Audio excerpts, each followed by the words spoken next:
Hello and welcome to a very impromptu and unregulated and sorted and almost sorted out watch party here on the the Hughes of the World channel. Still getting used to that. Welcome to Diz and to Miss Paula Thomas. We're going to go right over to Parliament.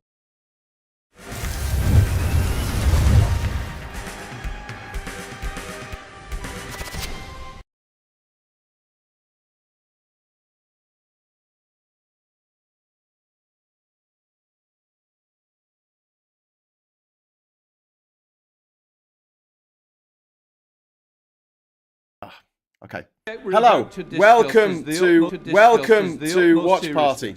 Expect the discussion to be focused on the facts my mic wasn't on and there the issues at hand, and not on personal attacks against individual members. While certain criticisms may be made, timing is everything. As Kim May, paragraph 21.24, makes clear that any accusations against individual members about lying or misleading the House may only be made on a substantive motion. They may not be made as part of an exchange on a statement. The House rule on this is in place to ensure that members focus on the substantive matters under discussion. If the debate is needed on matters of individual conduct, that must be drawn in the proper terms with notice. I encourage all members to engage in respectful debate, and our constituents would expect. I therefore note the statement. Prime Minister I might not carry the whole debate. I might just carry the Prime Minister's statement. Thank you, Mr. Speaker. With permission, I'd like to provide the House with information that I now have about the appointment of Peter Mandelson as our ambassador to the United States. Correct the record. But, Mr. Speaker, before I go into the details, I want to be very clear with this House that while this statement will focus on the process surrounding Peter Mandelson's vetting and appointment, at the heart of this, there is also a judgment I made that was wrong. I should not have appointed Peter Mandelson. Yes. I take responsibility for that decision, and I apologise again to the victims of the paedophile Jeffrey Epstein, who were clearly failed by my decision. Yes, they were. Mr. Speaker, last Tuesday evening, the 14th of April, I found out for the first time that on the 29th of January 2025, before Peter Mandelson took up his position as ambassador, the Foreign Office officials granted him developed vetting clearance against the specific recommendation of the United Kingdom Security Vetting that developed vetting clearance should be denied. Not only that, the Foreign Office officials who made that decision did not pass this information to me, to the Foreign Secretary, to her predecessor, the Deputy Prime Minister, to any other minister, or even to the former Cabinet Secretary, Sir Chris Wormold. I found this staggering, and therefore last Tuesday I immediately instructed officials in Downing Street and the Cabinet Office to urgently establish the facts on my authority. Go on then. I wanted to know who made the decision, on what basis, who knew, and Mr. Speaker, I wanted that information for the precise and explicit purpose of updating this House.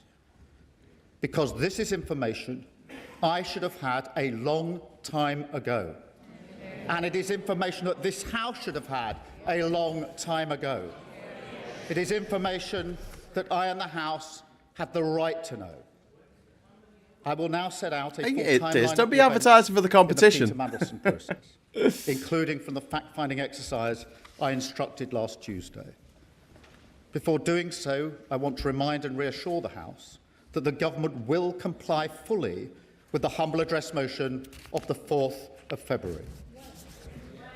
Mr. Speaker, in December 2024, I was in the process of appointing a new ambassador for Washington.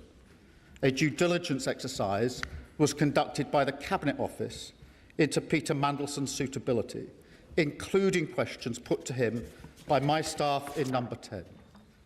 Peter Mandelson answered those questions on the 10th of December, and I received final advice on the due diligence process on the 11th.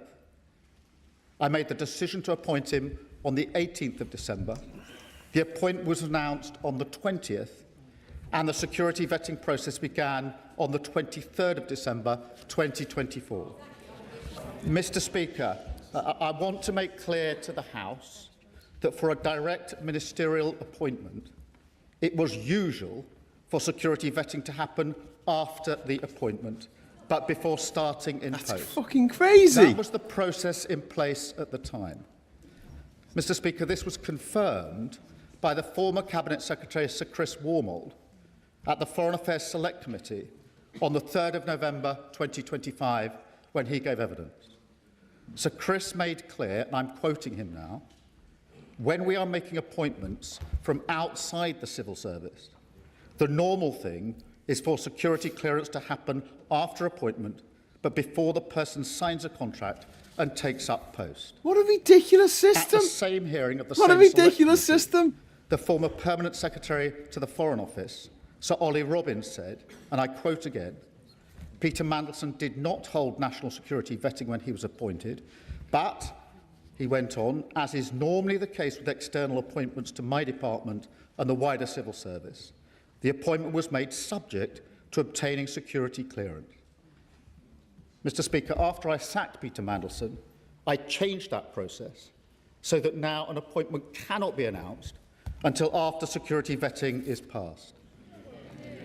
Mr. Speaker, Step in the right direction, but security he didn't vetting pass. He didn't was pass. carried out by UK Security Vetting, UKSV, between the 23rd of December 2024 and the 28th of January 2025. UKSV conducted vetting in the normal way, collecting relevant information, as well as interviewing the applicant, in this case, on 2 occasions. Then on the 28th of January 2025, UKSV recommended to the Foreign Office that developed vetting clearance should be denied to Peter Mandelson. The following day, on the 29th of January 2025, notwithstanding the UKSV recommendation that developed vetting clearance should be denied, Foreign Office officials made the decision to grant developed vetting clearance for Peter Mandelson. To be clear, for many departments, a decision from UKSV is binding, but for the Foreign Office, the final decision on developed vetting clearance is made by Foreign Office officials, not UKSV. However, once the decision in this case came to light, the Foreign Office's power to make the final decision on developed vetting clearance was immediately suspended by my Chief Secretary last week. Mr. Speaker, I accept that the sensitive personal information provided by an individual being vetted must be protected from disclosure. If that were not the case, the integrity of the whole process would be compromised. Still. What I do not accept is that the appointing minister cannot be told of the recommendation by UKSV. Indeed, given the seriousness of these issues and the significance of the appointment, I simply do not accept that Foreign Office officials could not have informed me of UKSV's recommendations whilst also maintaining the necessary confidentiality that vetting requires. There is no law that stops civil servants sensibly flagging UKSV recommendations while protecting detailed sensitive vetting information to allow ministers to make judgments on appointments or on explaining matters to Parliament. So let me be very clear. The recommendation in the Peter Mandelson case could and should have been shared with me before he took up his post. Mr. Speaker, let me make a second point. If I had known before he took up his post that UKSV recommendation was that developed vetting clearance should be denied, I would not have gone ahead with the appointment. Mr. Speaker, let me now move to September 2025, because events then and subsequently show with even starker clarity the opportunities missed by Foreign Office officials to make the position clear. Mr. Speaker, on September the 10th, Bloomberg reported fresh details of Mandelson's history with Epstein. And it was then clear to me that Peter Mandelson's answers to my staff in the due diligence exercise were not truthful, and I sacked him. I also changed the direct ministerial appointments process, so full due diligence is now required as standard. Where risks are identified, an interview must be taken pre-appointment to discuss any risks and conflicts of interest, and a summary of this should be provided to the appointing minister. I also made clear that public announcements should not now be made until security vetting has been completed. Mr. Speaker, in light of the revelations in September of last year, I also agreed with the then Cabinet Secretary, Sir Chris Wormold, that he would carry out a review of the appointment process in the Peter Mandelson case, including the vetting. He set out his findings and conclusions in a letter to me on the 16th of September. He advised me in that letter, and again I quote, "The evidence I have reviewed leads me to conclude that appropriate processes were followed in both the appointment and the withdrawal of the former HMA Washington." Oh my God. Appropriate. When he was asked about this, Mr. Speaker, last week, the then Cabinet Secretary was clear that when he carried out his review, the Foreign Office did not tell him about the UK SV recommendation that developed vetting clearance should be denied to Peter Mandelson. I find that astonishing. As I said out Odyssey, I do not accept that I could not have been told about the recommendation before Peter Mandelson took up his post. I absolutely do not accept that the then Cabinet Secretary, an official, not a politician, when carrying out his review, could not have been told that UKSV recommended that Peter Mandelson should be denied developed vetting clearance. It was a vital part of the process that I had asked him to review. Clearly, he could have been told, and he should have been told. Mr. Speaker, on the same day as the then Cabinet Secretary wrote to me, so that's the 16th of September 2025, the Foreign Secretary and the then Permanent Secretary of the Foreign Office, Sir Olly Robbins, provided a signed statement to the Foreign Affairs Select Committee. The statement says, and again I quote, "The vetting process was undertaken by UK security vetting on behalf of FCDO and concluded with DV clearance being granted by the FCDO in advance of Lord Mandelson taking up post in February." It went on to say, and again I quote, "Peter Mandelson's security vetting was conducted to the usual standard set for developed vetting in line with established Cabinet Office policy." Mr. Speaker, let me be very clear to the House. This was in response to questions which included whether concerns were raised, what the Foreign Office's response was, and whether they were dismissed. Mr. Speaker, that the Foreign Secretary was advised on and allowed to sign this statement by Foreign Office officials without being told that UKSV had recommended Peter Mandelson be denied developed vetting clearance is absolutely unforgivable. This is a senior Cabinet member giving evidence to Parliament on the very issue in question. Mr. Speaker, in light of further revelations about Peter Mandelson in February of this year, I was very concerned about the fact that developed vetting clearance had been granted to him. Not knowing that, in fact, UKSV had recommended denial of developed vetting clearance, I instructed my officials to carry out a review of the national security vetting process. As I set out, I do not accept that I could not have been told about UKSV's denial of security vetting before Peter Mandelson took up his post in January 25. I do not accept that the then Cabinet Secretary could not have been told in September 2025 when he carried out his review into the process. I do not accept that the Foreign Secretary could not have been told when making statements to the Select Committee again in 2025. But, Mr. Speaker, on top of that, the fact that I was not told even when I ordered a review of the UK SV process is frankly staggering. And I can tell the House that I've now updated the terms of reference for the review into security vetting to make sure it covers the means by which all decisions are made in relation to national security vetting. I've appointed Sir Adrian Fulford to lead the review. Separately, I've asked the Government Security Group in the Cabinet Office to look at any security concerns raised during Peter Mandelson's tenure. Mr. Speaker, I know many members across the House will find these facts to be incredible.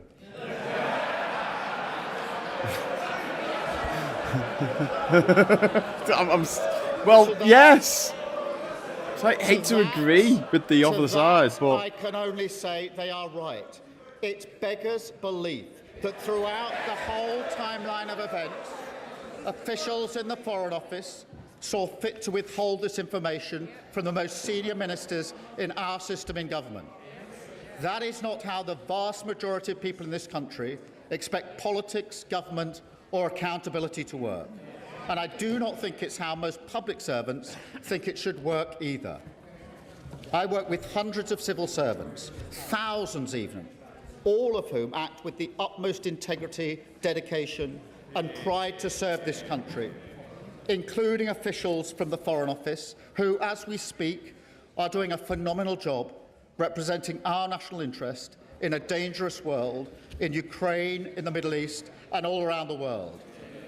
This is not about them, but yet it is surely beyond doubt that the recommendation from UK SV that Peter Mandelson should be denied developed vetting clearance was information that could and should have been shared with me on repeated occasions and therefore should have been available to this House and ultimately to the British people.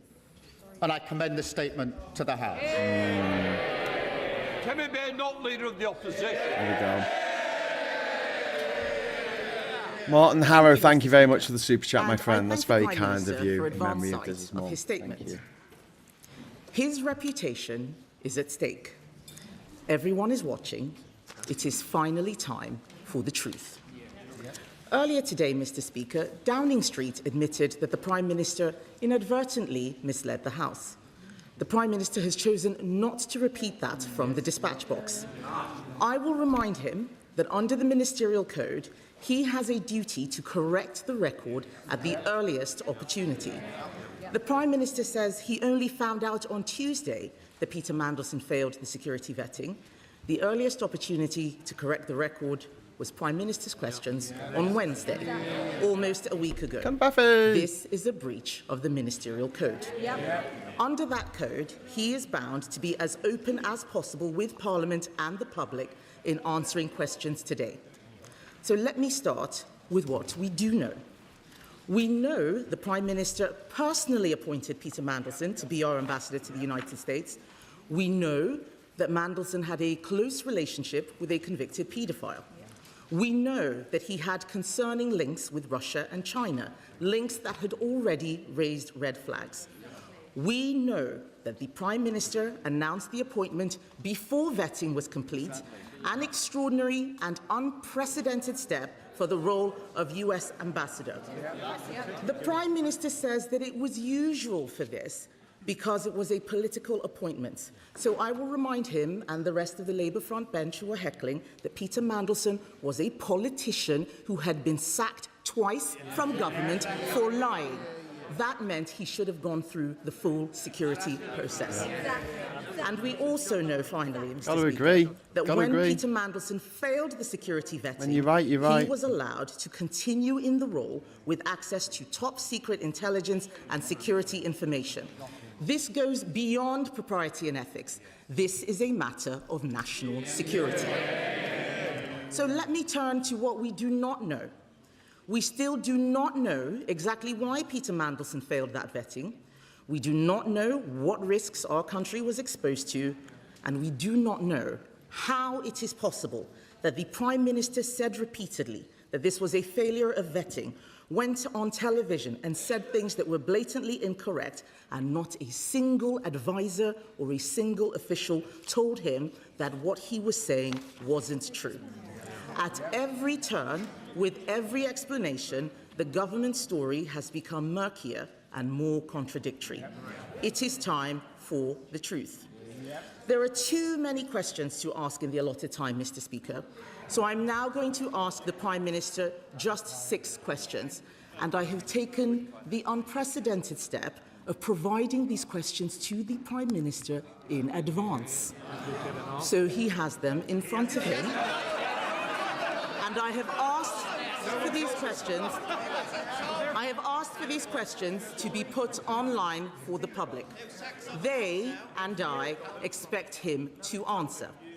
The Prime Minister appointed a national security risk to our most sensitive diplomatic post. Let's look at how this happened. The Right Honourable Gentleman told me at PMQs in September 2025 that full due process was followed in this appointment. We now know that in November 2024, Lord Case, the then Cabinet Secretary, told him this process required security vetting to be done before the appointment. He did not mention any of what Lord Case said in his statement earlier.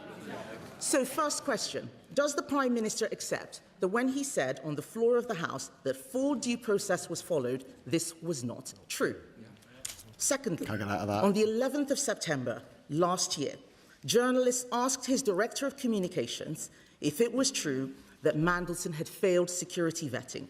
These allegations were on the front page of a national newspaper. And yet, Number 10 did not deny the story. Why? 3. Will the Prime Minister repeat from the dispatch box his words last week that no one in Number 10 was aware before Tuesday that Mandelson had failed his vetting? The Prime Minister says he's furious that he wasn't told the recommendations of the vetting. Yet on the 16th of September, a Foreign Office Minister told Parliament, and I quote, "The national security vetting process is rightly independent of ministers who are not informed of any findings other than the final outcome." This was the government's stated process. So why is the Prime Minister so furious that it was followed? On the 4th of February 2026, the Prime Minister, 5th question, Mr. Speaker, on the 4th of February 2026, the Prime Minister told me from the dispatch box that the security vetting he had received had revealed Mandelson's relationship with Epstein. How could he say that if he had not seen the security vetting? And finally, Mr. Speaker, Sistema is a Russian defense company closely linked to the Kremlin and Vladimir Putin's war machine. Was the Prime Minister aware, before the appointment, that Peter Mandelson had remained a director of that company long after Russia's invasion of Crimea?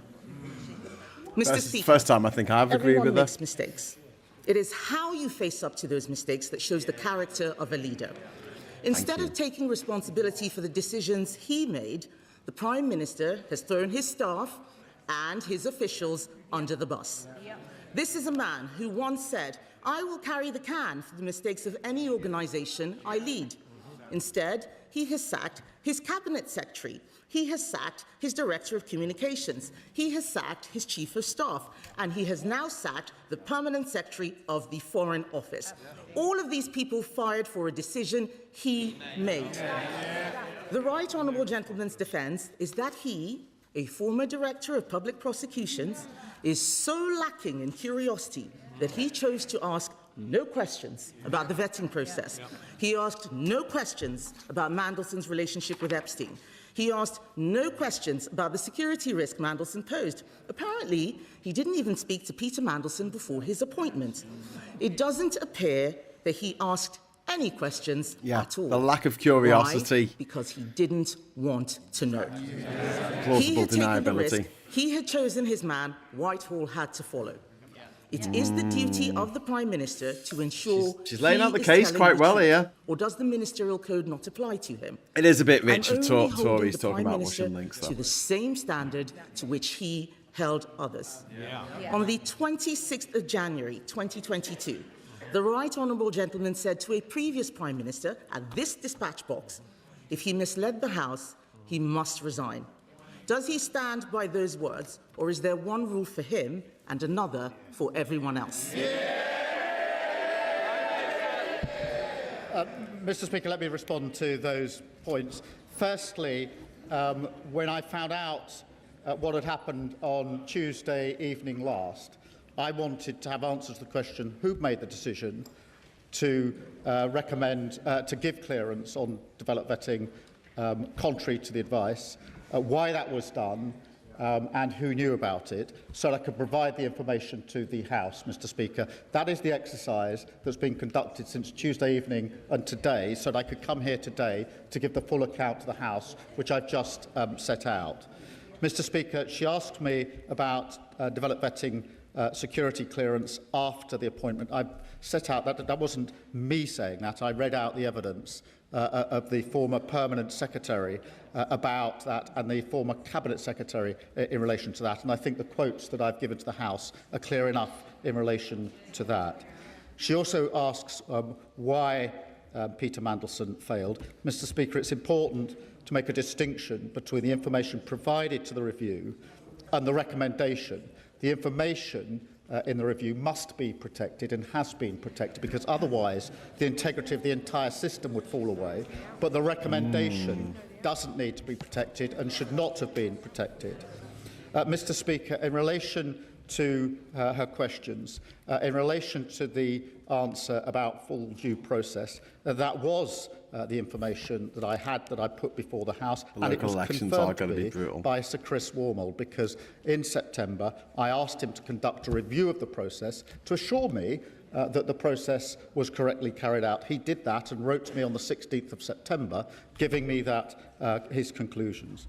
In relation, Mr. Speaker, to reports in the media, Number 10 was repeatedly asked about the facts surrounding Peter Mandelson's clearance and was assured that the proper process was followed in that case. Mr. Speaker, in relation to those in number 10, let me give the answer. Nobody in number 10 was informed about UK SV's recommendation. Mr. Speaker, just to be clear and for the record, the Cabinet Office Permanent Secretary did receive information recently and then sought the necessary and legal advice. Once those checks were completed by the Cabinet Office Permanent Secretary, I was told, that is in the last 2 weeks or so, that was entirely the right procedure, to get the legal advice and then to bring it to my attention at the first opportunity. It was the right procedure that was followed by my officials in the last few weeks. Mr. Speaker, in relation to why I was furious about the process, for the very reason, Mr. Speaker, I strongly believe I should have been given this information at the very outset. I strongly believe there were repeated times when I should have been told. I should have been told on appointment. I should have been told when Peter Mandelson was sacked. Oh, fumbling with his papers. The That's Cabinet not a good Secretary look, should have been told when he reviewed the process. The Foreign Secretary should have been told before she was asked to sign a statement to the Select Committee. And I should have been told when I ordered a review of vetting, Mr. Speaker. In relation to the point she makes about what I said in February in answer to a question of hers, I make it very clear, Mr. Speaker, I had not seen the security vetting file. I did not know that UK SV... The question asked me about vetting. I knew about the due diligence, and that's why I put before the House what I knew about the due diligence in relation to Epstein. The question asked me about vetting, and I knew what the due diligence has said, and therefore I told the House what the due diligence has said. I didn't tell them what security vetting had said because I hadn't seen the file in relation to that. Mr. Speaker, in relation to the particular details in relation to Peter Mandelson, I acted on all of the information I had available to me. The simple fact of the matter is I should have had more information. I didn't have that information. The House should have had that information, and I've now set it out in full to the House. To the Foreign Affairs Select Committee, Dame Emily Thornbury. Thank you very much, Mr. Speaker. The truth is that my committee did ask. We asked on the record, and we got a partial truth that could hardly be the whole truth. But we are on record as asking the very questions that hecklers on the other side say should have been asked. And the answers are there on the record to see just what we got when we did ask. Exactly. Mr. Speaker, may I just turn to my question? A month before Mandelson's appointment was announced, the then Cabinet Secretary advised that the necessary security clearance should be acquired before confirming a political appointment. That doesn't seem to have been the usual practice. I'm glad that it's changed because it was clearly abused. Because what happened was that somebody, probably Peter Mandelson himself, leaked to the press his appointment as US ambassador, effectively bouncing the government into confirming it. But then when the confirmation did come forward about his appointment, it did not make clear that it was subject to vetting in either the offer letter to Peter Mandelson or in the government's press release. I'm afraid to say, doesn't this look like, for certain members of the Prime Minister's team, getting Peter Mandelson the job was a priority that overrode everything else, and that security considerations were very much second order? Does look like Morgan McSweeney did that, yes. Can I thank Morgan her for a question? McSweeney, go on, say it. Her committee did ask Morgan McSweeney. Relevant questions, and that's why I have indicated that it was unforgivable that the Foreign Secretary was asked to sign a statement in response to those very questions without being told about the recommendation. The questions were asked. She was asked to advised and asked to sign a statement without being told the relevant information, and that is unforgivable. As for the appointment before developed vetting, I've changed that process now so that it can never happen again, and she heard me quote the evidence of the former Cabinet Secretary and the former Permanent Secretary in relation to really that. Bad Mr. at Speaker, can I just deal with the third point she makes? He's shuffling his papers, he's saying a lot. And that is that somehow the Downing Street's wish to appoint Peter Mandelson overrode security concerns. No, Mr. Speaker, let me be very clear. If I had been told that Peter Mandelson or anybody else had failed security, had not been given clearance on security vetting, I would not have appointed them. A deliberate decision was taken to withhold that material from me. A deliberate decision was taken to withhold that material. This was not a lack of asking. This wasn't an oversight. It was a decision. It was a decision taken not to share that information on repeated occasions. Jesus Christ. He's going to get an absolute bloody mulling here. Thank you, Mr. Speaker. It's 2022 all over again.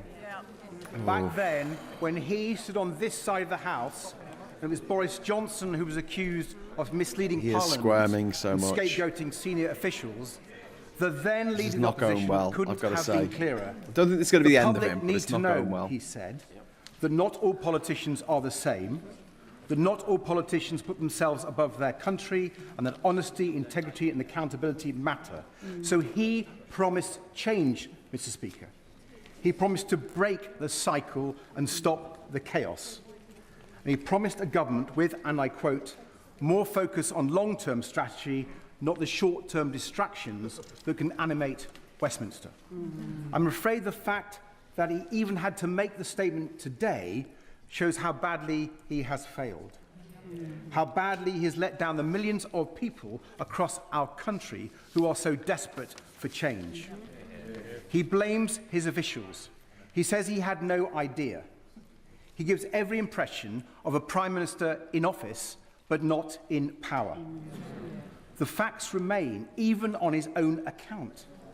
The Prime Minister appointed Peter Mandelson as ambassador to the United States even after he had been warned about his relationship with Jeffrey Epstein.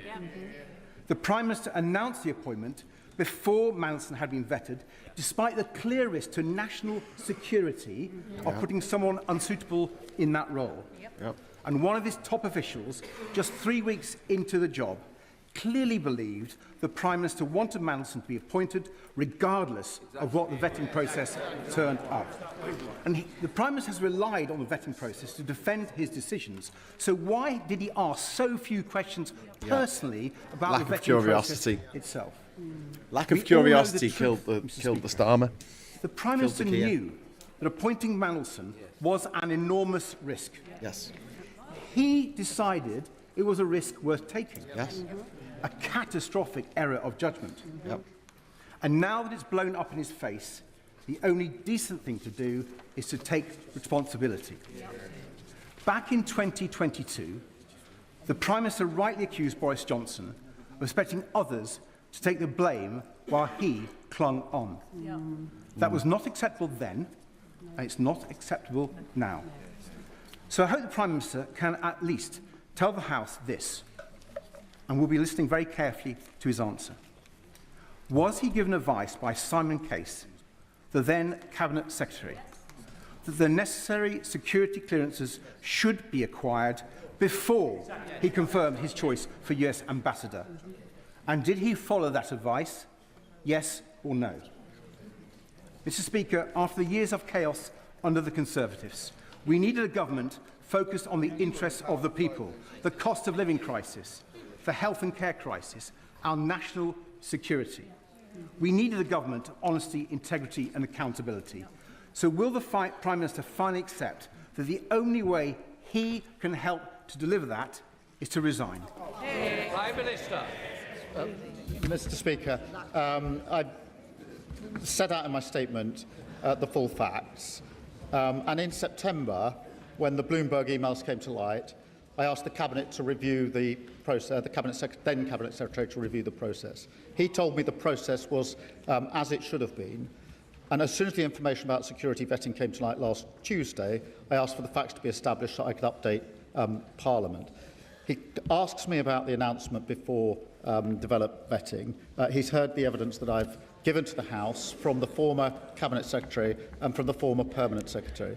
In relation to the advice from Simon Case, Mr. Speaker, when I asked the former Cabinet Secretary to review the process after September 25, he specifically addressed whether the process had been followed by referencing the Simon Case letter and assured me that the process was the right process to have followed. So in answer to his question, that was specifically looked at by Sir Chris Wormold in the review that was conducted in September of last year. Dame Diana. Sorry, Diana, but... Mother of the House. You can get it right. The Prime Minister has gone on at considerable length about process and procedure. But ordinary people don't really care about process and procedure. They want transparency and they want to know that they can have confidence in the words of elected politicians, like all of us in this chamber. On the question of Peter Mandelson, it was in the 90s that Peter Mandelson had to resign from the Cabinet for the first time because of his dealings with the millionaire Jeffrey Robinson. It was a few years later he had to resign for the Cabinet for the second time because of his relationships with the billionaire Hinduja family. Peter Mandelson has a history.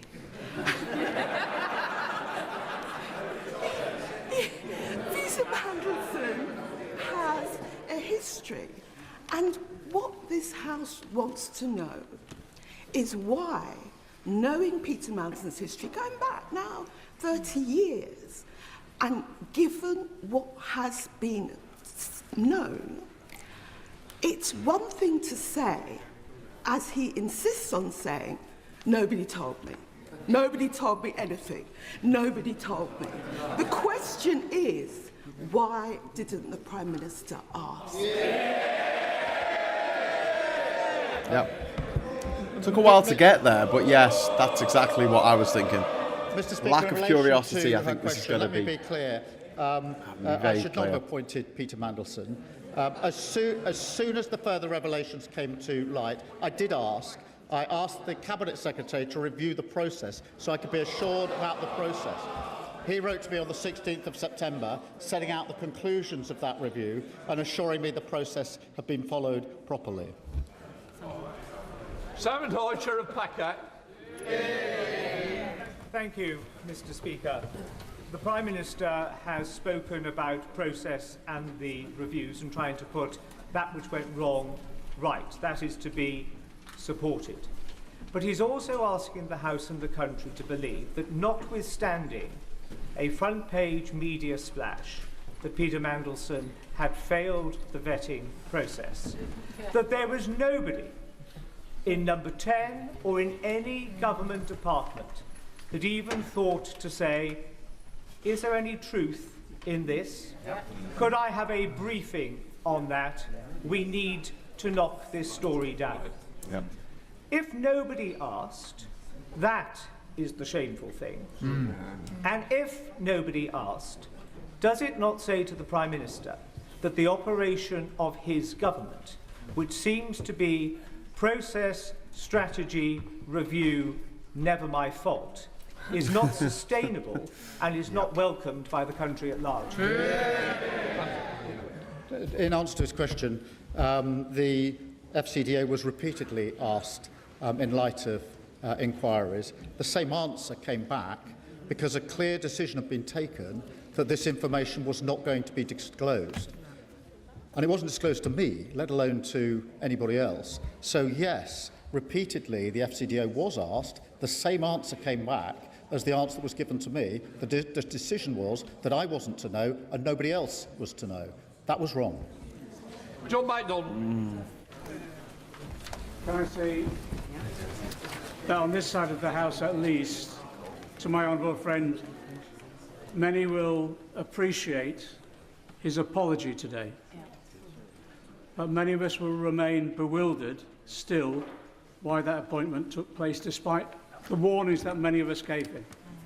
And isn't the reality this, that when he sought to realise his ambition to become leader of the Labour Party, with very little base within the party, he became dependent on McSweeney and Mandelson and Labour together to organise, fund his election.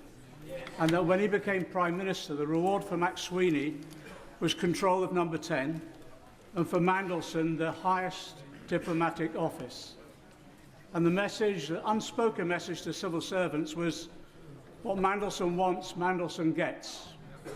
This has damaged the party that I've been a member of for 50 years. I urge him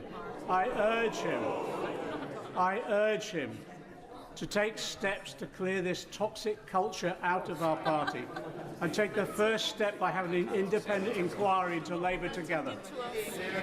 Prime Minister. Mr. Speaker, can I just deal with what's at the heart of that question in relation to an unspoken message to civil servants? I don't accept that, Mr. Speaker. It is simply not good enough on a question of national security where clearance, the recommendation is clearance be denied, for anyone, particularly senior civil servants, to do anything other than provide me this guy with the jigging relevant his leg is annoying me. And that Stop is what jigging should your have leg. happened in this case. Thank you. Sir I like the fact that he stopped doing it when I mentioned it. Mr. Speaker, the Prime Minister has been very clear about his view of the urgency of his response since he learned of this vetting information. So I want to ask him about the events of last week. He will know that the Intelligence and Security Committee asked for any information relevant to vetting to be supplied to it in the first tranche of information we were to consider. We didn't receive anything about vetting at that time. The Prime Minister has told us now that on Tuesday evening, he became aware of the information he has set out. But the Intelligence and Security Committee was not told about the existence of that information the Prime Minister must have recognised was within the terms of the humble address and would need to be supplied to the ISC. We were not told by his officials about the existence of that information until Thursday, after it had been published, its existence had been published in the Guardian newspaper. Yeah, I made this point. So I'm bound to ask the Prime Minister this. If that information's existence had not been disclosed by the press, would we have been told about it? And if so, why did the ISC have to learn of its existence from the Guardian and not from the government? Prime Minister. Thank you for his question, and the answer is yes, it would have been provided to the committee, and I think, as he acknowledged, it has now been provided to the committee. The reason for the delay is, on Tuesday night, I found out simply that the recommendation had been made to deny clearance, and yet clearance had been given. I wanted to understand who gave that clearance, on what basis, and who knew about it, so I could update the House and obviously make the information available to the committee. And that's what I asked on Tuesday night my officials urgently to do, so that the full picture could have been put before both the House and the committee, and I'll make sure that the full picture is put before the committee. Alistair Strapper. Thank you, Mr. Speaker. Many of my constituents are rightly appalled that someone who betrayed not just our country but every single victim of Jeffrey Epstein was able to serve in such a prestigious position. Yes. Whatever the judgment in the security vetting file, that decision to appoint him was wrong, and I welcome the Prime Minister's owning an apology for that moment. But many of my constituents are also rightly concerned to learn that not a single democratically elected official in government was informed about that decision. Given this, what undertakings is the Prime Minister instigating right across government to ensure that in the future it's our democratic decition makers who are putting the full picture for these crucial judgments? Prime Minister. Can I thank him? And Mr. Speaker, that is precisely why I've asked for the entire developed vetting process to be reviewed by Sir Adrian Fulford, and I've made it absolutely clear to this House and to the civil service that my strong view is that the information that was not provided to me could have been provided and should have been provided. Bumrella. Thank you, Mr. Speaker. The Prime Minister wants us to focus on process and not his judgment. But this entire sorry episode is the direct result of his decision to make a direct appointment to one of the most senior roles in the FCDO of somebody who was wholly inappropriate for the role. Yes. So can the Prime Minister at least confirm to the House that this was a singular error of judgment and that his number 10 operation has not proposed political appointee for any other senior role in the FCDO? Prime Minister. In relation to the decision, yes, it was my decision. It was an error of judgment, and that's why I've apologised to the victims of Epstein. I've done it again today, and right to do so. In relation to the second point of his question, whether any other political appointments, I will have to just check on that and get back to him, because I'm not.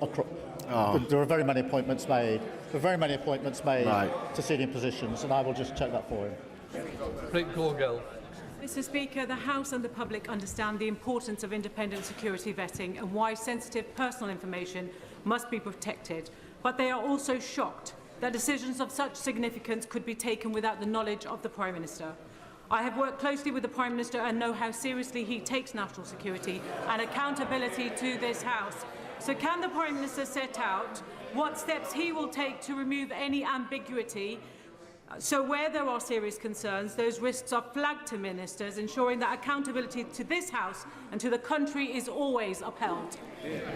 Prime Minister. I thank her for her question, Mr. Speaker. That is why last week the Chief Secretary suspended the power of the FCDO to make a recommendation or to take a decision contrary to the recommendation of UK SV.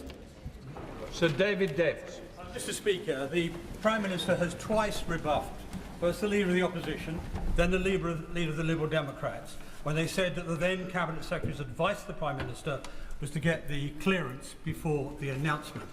So I'm going to read in one sentence from a document entitled Options for HMA Washington from the Cabinet Secretary of the day to him personally.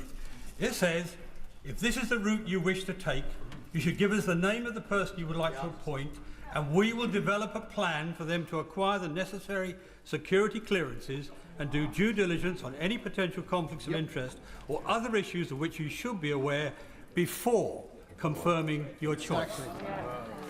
The House doesn't want to hear about what Mr. Wormald said a year later. That was the advice then. Why didn't he follow it? Fucking hell. David Mr. Davis, Speaker, of all people. He reads out the passage from Mr. Case's advice. The process that was followed was what I understood to be the usual process. In other words, the appointment was subject to the security vetting. It is why, when Sir Chris Wormald looked at it in September, he addressed the question by reference back to Simon Case's letter, because I wanted to know service the is supposed to be anonymous. that had been followed was the right process. And that is what Sir Chris Wormald looked at. He looked at it expressly by reference to the Simon Case letter that has just been read out, and assured me that the right process was followed when he reviewed it. Belter. Thank you, Mr. Speaker. Anybody who knows the Prime Minister will know full well that he would never, ever deliberately mislead this House. However. But the reality is this, Mr. Speaker, ex post facto vetting is utterly pointless when the appointment is political. And the trouble, Mr. Speaker, that we all face is that trust in the Prime Minister and in politics is diminishing as this sorry saga continues. So in the 17 days we have leading to those very important elections, never mind question, those very important elections, what does the Prime Minister propose to do to win back the trust of the country? Prime Minister. Mr. Speaker, in relation to his point about vetting in relation to political appointments, I don't agree, but I do agree that the due diligence direct ministerial appointments should be the same as for any other appointments. It clearly wasn't, and that's why in September I ordered that it be changed in order to make sure it is the same process, whether it's a direct ministerial appointment or any other appointment. In relation to the country, Mr. Speaker, it is important that we remain focused on the cost of living and on dealing with the war on two fronts that we face in this country, and I intend to do that. Stephen Flynn. Mr. Speaker, the harshest and most important truth in this entire process is that the Prime Minister of the United Kingdom chose to proactively ignore the victims of Jeffrey Epstein when he made the political choice to put Peter Mandelson in as the UK's most senior diplomat in the United States of America, despite knowing that he had maintained a friendship with Jeffrey Epstein himself. We have since seen Peter Mandelson be investigated for potential misconduct in public office, and we, of course, now learn through the media that Peter Mandelson had failed his security vetting. The Prime Minister blames all of this, all of it, on the judgment of others. But I'm interested in his judgment. Does he believe himself to be gullible, incompetent, or both? Yeah. Prime Minister. Mr. Speaker, I thank him for his question. I've laid out the relevant facts. It is absolutely clear that nobody is suggesting that this information was made available to me. It clearly wasn't made available. It should have been made available, and I would not have made the appointment had it been made available. That is why I set out the facts in some considerable detail to the House, with relevant quotes from all the relevant players in this. Stella Crease. Thank you, Mr. Speaker. Stella. The Prime Minister is being candid about some of the challenges in this process. I'm sure he will share the frustration across this House that revelations keep coming and this matter keeps coming back to Parliament. Now, he says that he has acted to prevent any further challenges in the vetting system for the government for senior appointments. Can he therefore give all of our constituents and this House the reassurance that he has no further sense there will be any challenges to any other senior appointments through the vetting process that this government has made? Well, Mr. Speaker, that is precisely why I've asked for a review to be carried out of the security vetting. I have no reason to believe that to be the case, but I want to be assured about the security vetting process, and that's why I've asked Sir Adrian Fulford to look at it so he can give me that further reassurance. I will then, of course, pass that on to the House. Dame Karen Bradley. Thank you very much, Mr. Speaker. The Prime Minister has just told us that after he sacked Peter Mandelson, he changed the process so that now an appointment cannot be announced until after security vetting is passed. Why did he do that if he didn't think there was a problem with the security vetting? Well, Mr. Speaker, seems like a daft in system, September, it became clear to me that in relation to the due diligence that had been carried out by the Cabinet Office, Peter Mandelson had been asked questions by my staff and given answers which were not truthful. That was exposed by the Bloomberg emails. At that point, I became concerned about the entire process. I asked for the review of the process by Sir Chris Wormold, which he carried out, but I also made it immediately clear that I would change the due process so that whether it's direct ministerial appointments or any other appointments, the same process was gone through. And I also wanted to make it clear that I didn't think that it was right that appointments should be announced before security vetting was gone through in any circumstances, and therefore I changed it straight away. Rachel Blake. Thank you, Mr. Speaker. Yeah, Sam, very strange. Constituents are deeply concerned about the appointment of Peter Mandelson, and they want to see complete transparency going forward. I'm really concerned to read that the civil servants in the Cabinet Office may have had this information about a month ago, and it has taken them this long to be able to be in a position where they can share the information with the democratically elected person making this appointment. What can the Prime Minister share with us today so that we don't have to face this type of issue going forward? Prime Minister. Can I address that head on? Because what happened was that the information came to the attention of senior civil servants who were in fact doing the compliance work on the humble address. When they saw the information about developed vetting, they took legal advice straight away to ask whether it was legal to disclose that to me. They got that advice, and as soon as the advice was given, they disclosed it to me straight away last Tuesday. That was the right and appropriate thing for them to do. There's no criticism of what they did. Rachel Gilmore. Thank you, Mr. Speaker. I thought she was Canadian. We know that last September, MI6's finding that Mandelson's compromising business interests was accurate. I mentioned it myself on September the 15th in 2025. He failed his security vetting.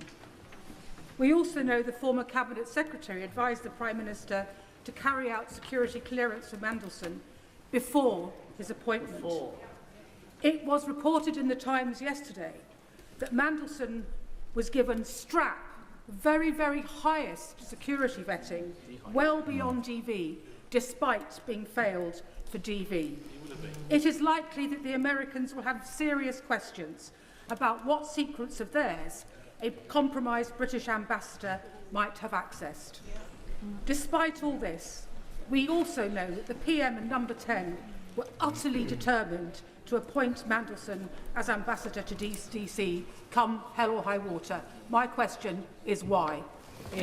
Prime Minister. Can I assure her that I have ordered a review of any national security issues arising in relation to what I found out last Tuesday, and I'll obviously update the House when that review is complete.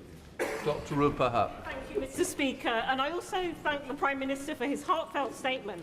And, if we're judging parties on actions, not words, for reviving the post of anti-corruption czar. It was vacant for 3 of his predecessors, years and years, starting with Boris Johnson's lockdown breaches. So can I ask the Prime Minister, now that we have the heavyweight Margaret Hodge in post, What plans does he have for this broader policy area? Well, I'm sure that Margaret Hodge will do a very good job in that role, as she's done in so many other roles previously. Sir Julian Lewis. Who first suggested to the Prime Minister that Mandelson should be appointed as our ambassador to the United States, or was it just his own idea? Did it never cross his mind that Mandelson was at risk of failing the vetting process? And before sacking Olly Robbins last week, did the Prime Minister ask him why he overruled the verdict of the security vetters, and if so, what was his explanation? I did ask him, and I didn't accept his explanation. That's why I sacked him. Rachel Musk. Thank you, Mr. Speaker. At the beginning of February, in February 2026, we learnt that Peter Mandelson had shared highly sensitive government information with Jeffrey Epstein from the former Prime Minister Gordon Brown.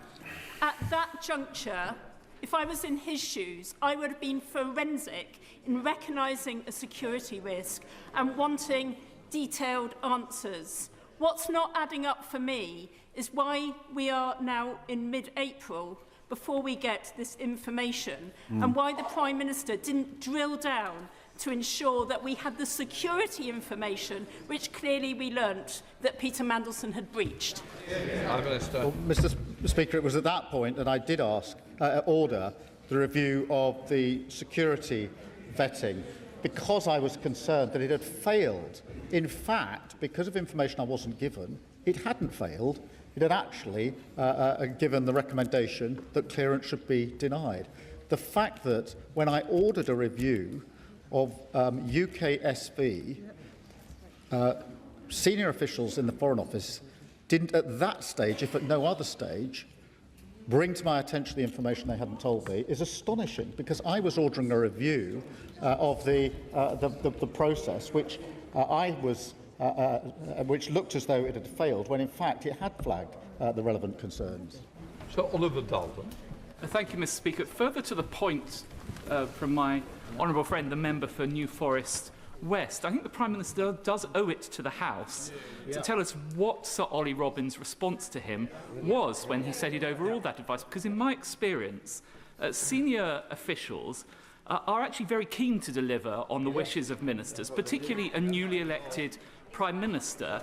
And my concern here is that implicitly, as other members have made the point, Sir Olly Robbins was responding to a desire from the Prime Minister, because it was perfectly clear in all of the newspapers the allegations were out there about Peter Mandelson, but the Prime Minister decided to proceed anyway. The official wished to deliver on the desire of the Minister. That's why he overruled the advice, and I fear also gave him the Prime Minister a degree of plausible deniability. Let me answer that. That very posh man had a good point. In relation to Sir Olly, let me start by saying he's had a distinguished career, and I must say that, and I do say that. I still, notwithstanding that, he should have provided this information to me, and he could have provided it to me. He's giving evidence tomorrow, but I can say to the House that when I spoke to him on Thursday, his view to me was that he couldn't provide this information to me because he wasn't allowed to provide the information to me. I don't want to put words in his mouth, because it's very important he gives his own evidence. In relation to the question that's being asked of me, when I said why wasn't this shared with me, he did. I've been asked what questions I put to him, and I've been asked the answer, and I'm trying to give that answer. I'm trying to give it without putting words into Olly Robbins' mouth, because I don't think that's fair of me to do so. But what he said to me was essentially that he took the view that this process did not allow him to disclose to me the recommendation of UKSV. No doubt he'll be asked further questions about that. He did. That is the reason that he gave to me. I wish the guy behind him would stop jigging his leg. Look, I jig me legs, but not when I'm behind the Prime Minister. There are 61 conflicts raging around the world. I've never known international diplomatic relationships to be more fractured. FCDO is pushing through 40% cuts of aid and 25% cuts of staff. all under the watch of the Permanent Under-Secretary. So can I ask the Prime Minister what risk assessment was carried out before he was removed? Prime Minister. Mr. Speaker, I was dealing with a very serious issue. I asked my team to establish urgently the facts on Tuesday night. I spoke to the former Permanent Secretary on Thursday night. As a result of the information I had and the exchanges I had, I made it clear that I no longer had confidence in him. Anderson. Thank you, Mr. Speaker. The problem the Prime Minister's got is no one believes him. The public don't believe him. The MPs on this side of the House don't believe him. His own gullible backbenchers don't believe him. Where's your so Farage, does the Prime mate? Minister agree with me? He's been lying. He's been lying. Prime Minister, Oh, that's a bit contentious. Sorry, we don't use those words, and I'm sure the members withdrawn it. Yes. Mr. Speaker, I have the greatest respect for you and your office, but I will not withdraw. That man couldn't lie straight in bed. Order. Oh, right. Mr. Anderson, out. you'll have to leave. Yeah, out you go, you cunt. Phil Brettle. Speaker, when Sir Olly Robbins came before the Foreign Affairs Committee on the 3rd of November last year, he was asked by my honourable friend, the member for Liverpool Walton, whether, in the context of vetting, Lord Mandelson's appointment was escalated.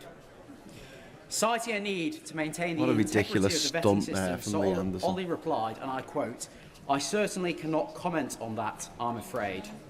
Does the Prime Minister not find it perverse that when specifically asked by members of this Parliament about Mandelson's vetting, Sir Olly declined to discuss the very topic we are now debating in this House?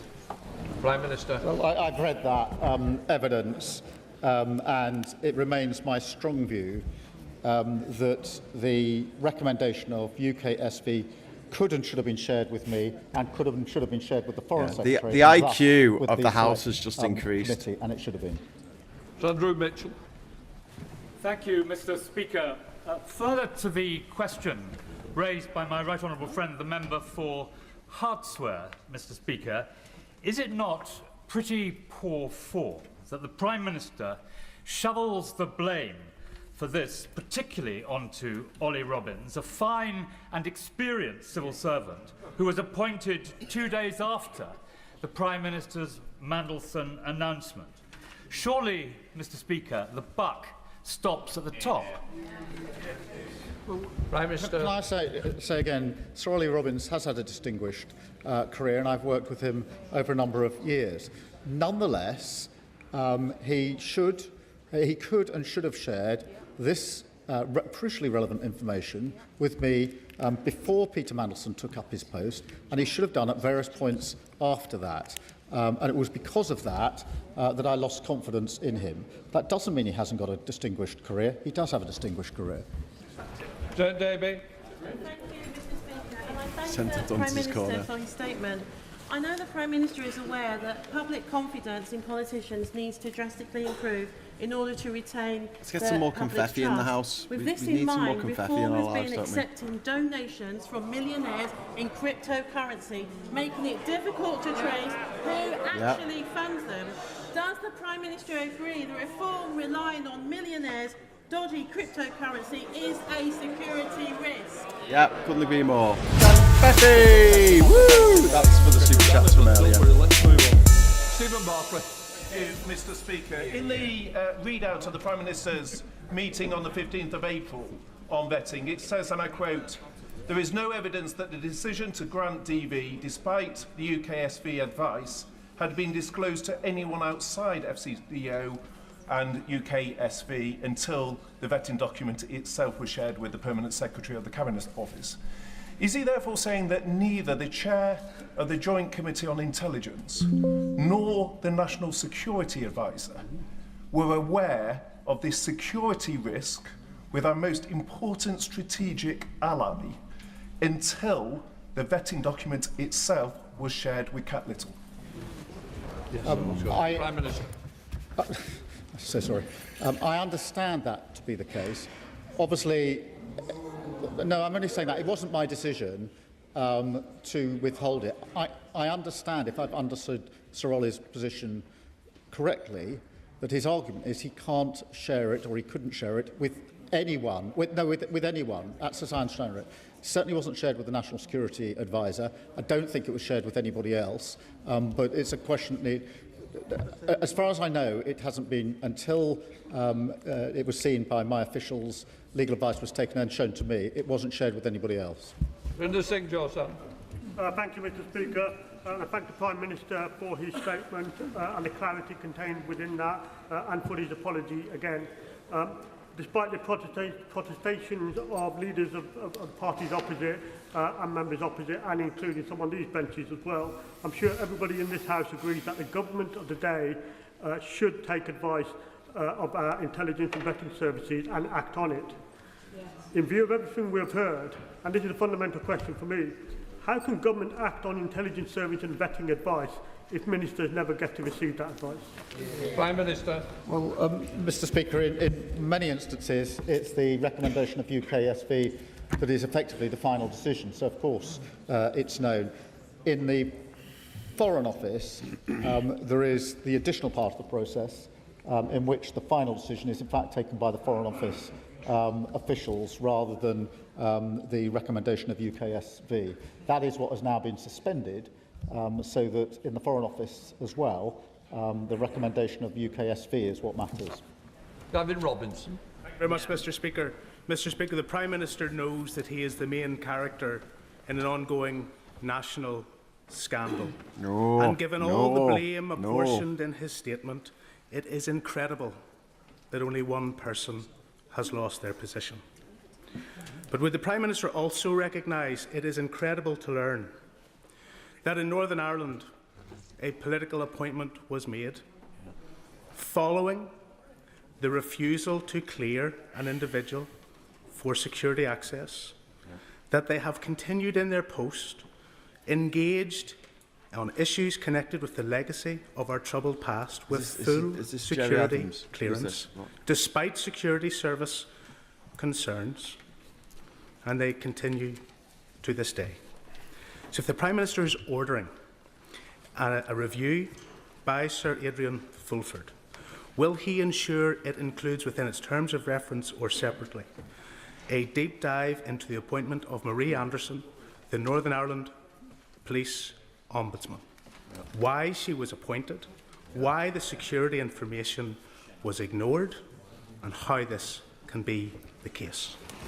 Prime Minister. Can I thank him? And I will ensure the review covers all the relevant issues and material, and I'll take into account what he's just said. Oregon. The Prime Minister has the right to expect that his senior civil servants will always tell him the truth and the whole truth. He will recall that Mrs. Thatcher used to say of Lord Young that she liked David because he always brought her solutions and not problems, while her other ministers brought her problems.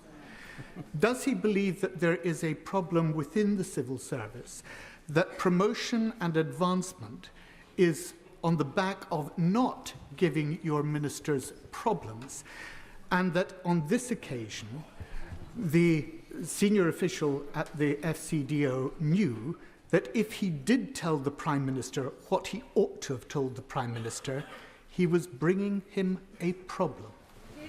Prime Minister. Well, I thank him. Can I just be clear?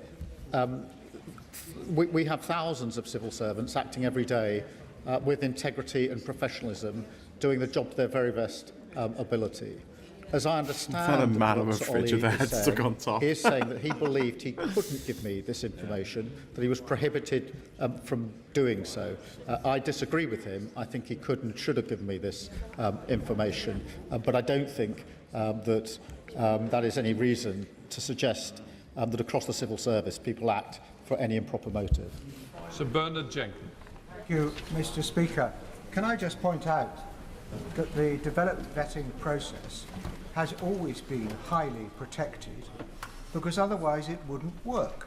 People would not give information to the development vetting process if they thought that any detail of that was likely to be disclosed, or even if the result, the assessment, low, medium or high risk, was likely to be exposed. And that is why the previous Labour government in 2010 wrote into the Constitutional Reform and Governance Act, Section 3, in order to prohibit that disclosure. And if he is now saying that developed vetting is now going to be available to ministers on a routine basis, wouldn't it be undermining the very process upon which we depend for our national security? Prime Minister.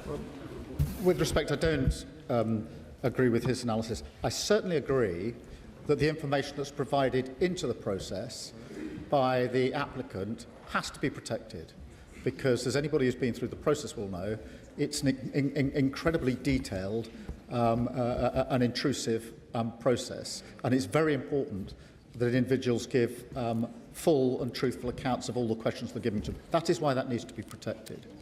I do not accept that means that the recommendation of the UKSV cannot be shared with ministers, including the Prime Minister. I think there's a distinction between the two. I accept the first. I utterly reject the second. Jane Kirkham. The Foreign Office shared the outcome of the vetting process, but not the conclusions of the vetting reports.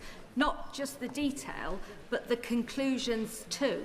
If the Prime Minister is going to own a decision, he needs to know what is within it. What changes will he be making to stop this happening again? Prime Minister. Well, I thank you for a question, and that's why I've asked for a review of the entire process so it can be looked at from start to finish, including the question of whether there should be any circumstances in which the recommendation of UKSV could not be followed. Lisa Small. Mr Speaker, I'm going to try again, because a number of members and right honourable members have asked a question and I'm not quite sure I heard an answer from the Prime Minister. Why did the Prime Minister choose to ignore the advice from the then Cabinet Secretary, Simon Case, to seek security vetting before confirming Peter Mandelson as his pick? I understood the procedure to be that the appointment was made subject to the security vetting. That's what I was told. But the question she raised is the question I raised in September, which is why I asked Sir Chris Walmole to look at the process and in particular, he looked at the advice, the letter from Simon Case, to answer the question, was the process followed? And he gave me the answer that he thought right, having concluded that process. Debbie Abraham. Thank you, Mr Speaker, and I thank my right honourable friend for his statement. But for clarity, could he confirm to whom and when the UK security vetting report outcomes were made available, and also what guidance is given to senior officials on matters that must be escalated to their ministers? Prime Minister. The process was that UKSV informed FCDO of their findings and their recommendation. Then there's an escalation process. It's part of the process in the sense that it is the FCDO in these particular cases to make the final decision, which is what they did in this case. Ian Duncan-Smith. Speaker, I want to return again to the real nub of what this is. The Prime Minister knew, as we all knew, about his representation as to who should actually be the ambassador. In this particular case, a man that had been sacked twice out of Cabinet, but more than that, in the public domain at the time were all his links clear with the Chinese companies and his meetings with Xi. Furthermore, his time in Sistema, where he stayed there after 2014 in the invasion, not just for that, but his meetings with Putin, and of course, his relationship with Deripaska, who was negotiating on the tax levels and the tariffs on aluminium when he was the EU Commissioner responsible. So with all of that going on, his announcement of this man into the ambassadorial position, why did he think that therefore he didn't know something about him?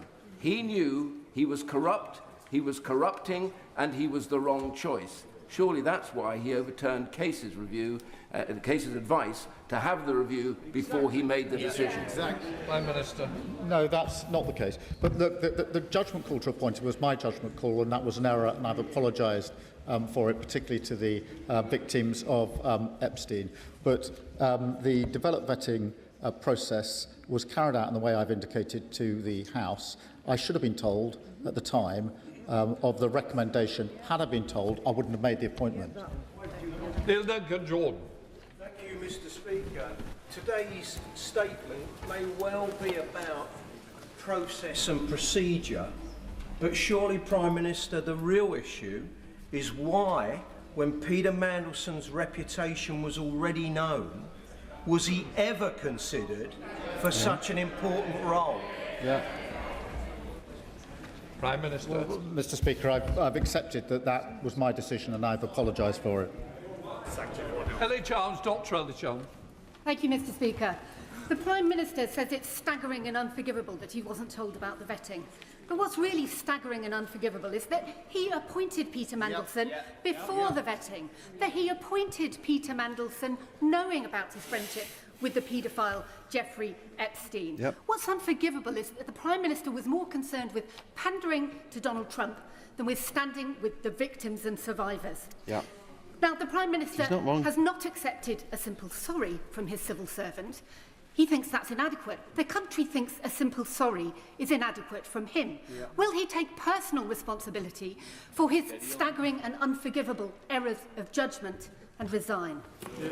Prime Minister. Mr. Speaker, I've set out to the House the facts of what happened in this particular case, and I am staggered, and I find it unbelievable I wasn't given the information I should have been given. Richard Bergen. Mr. Speaker, everyone's left. Look, the Prime Minister made the political decision to appoint Peter Mandelson.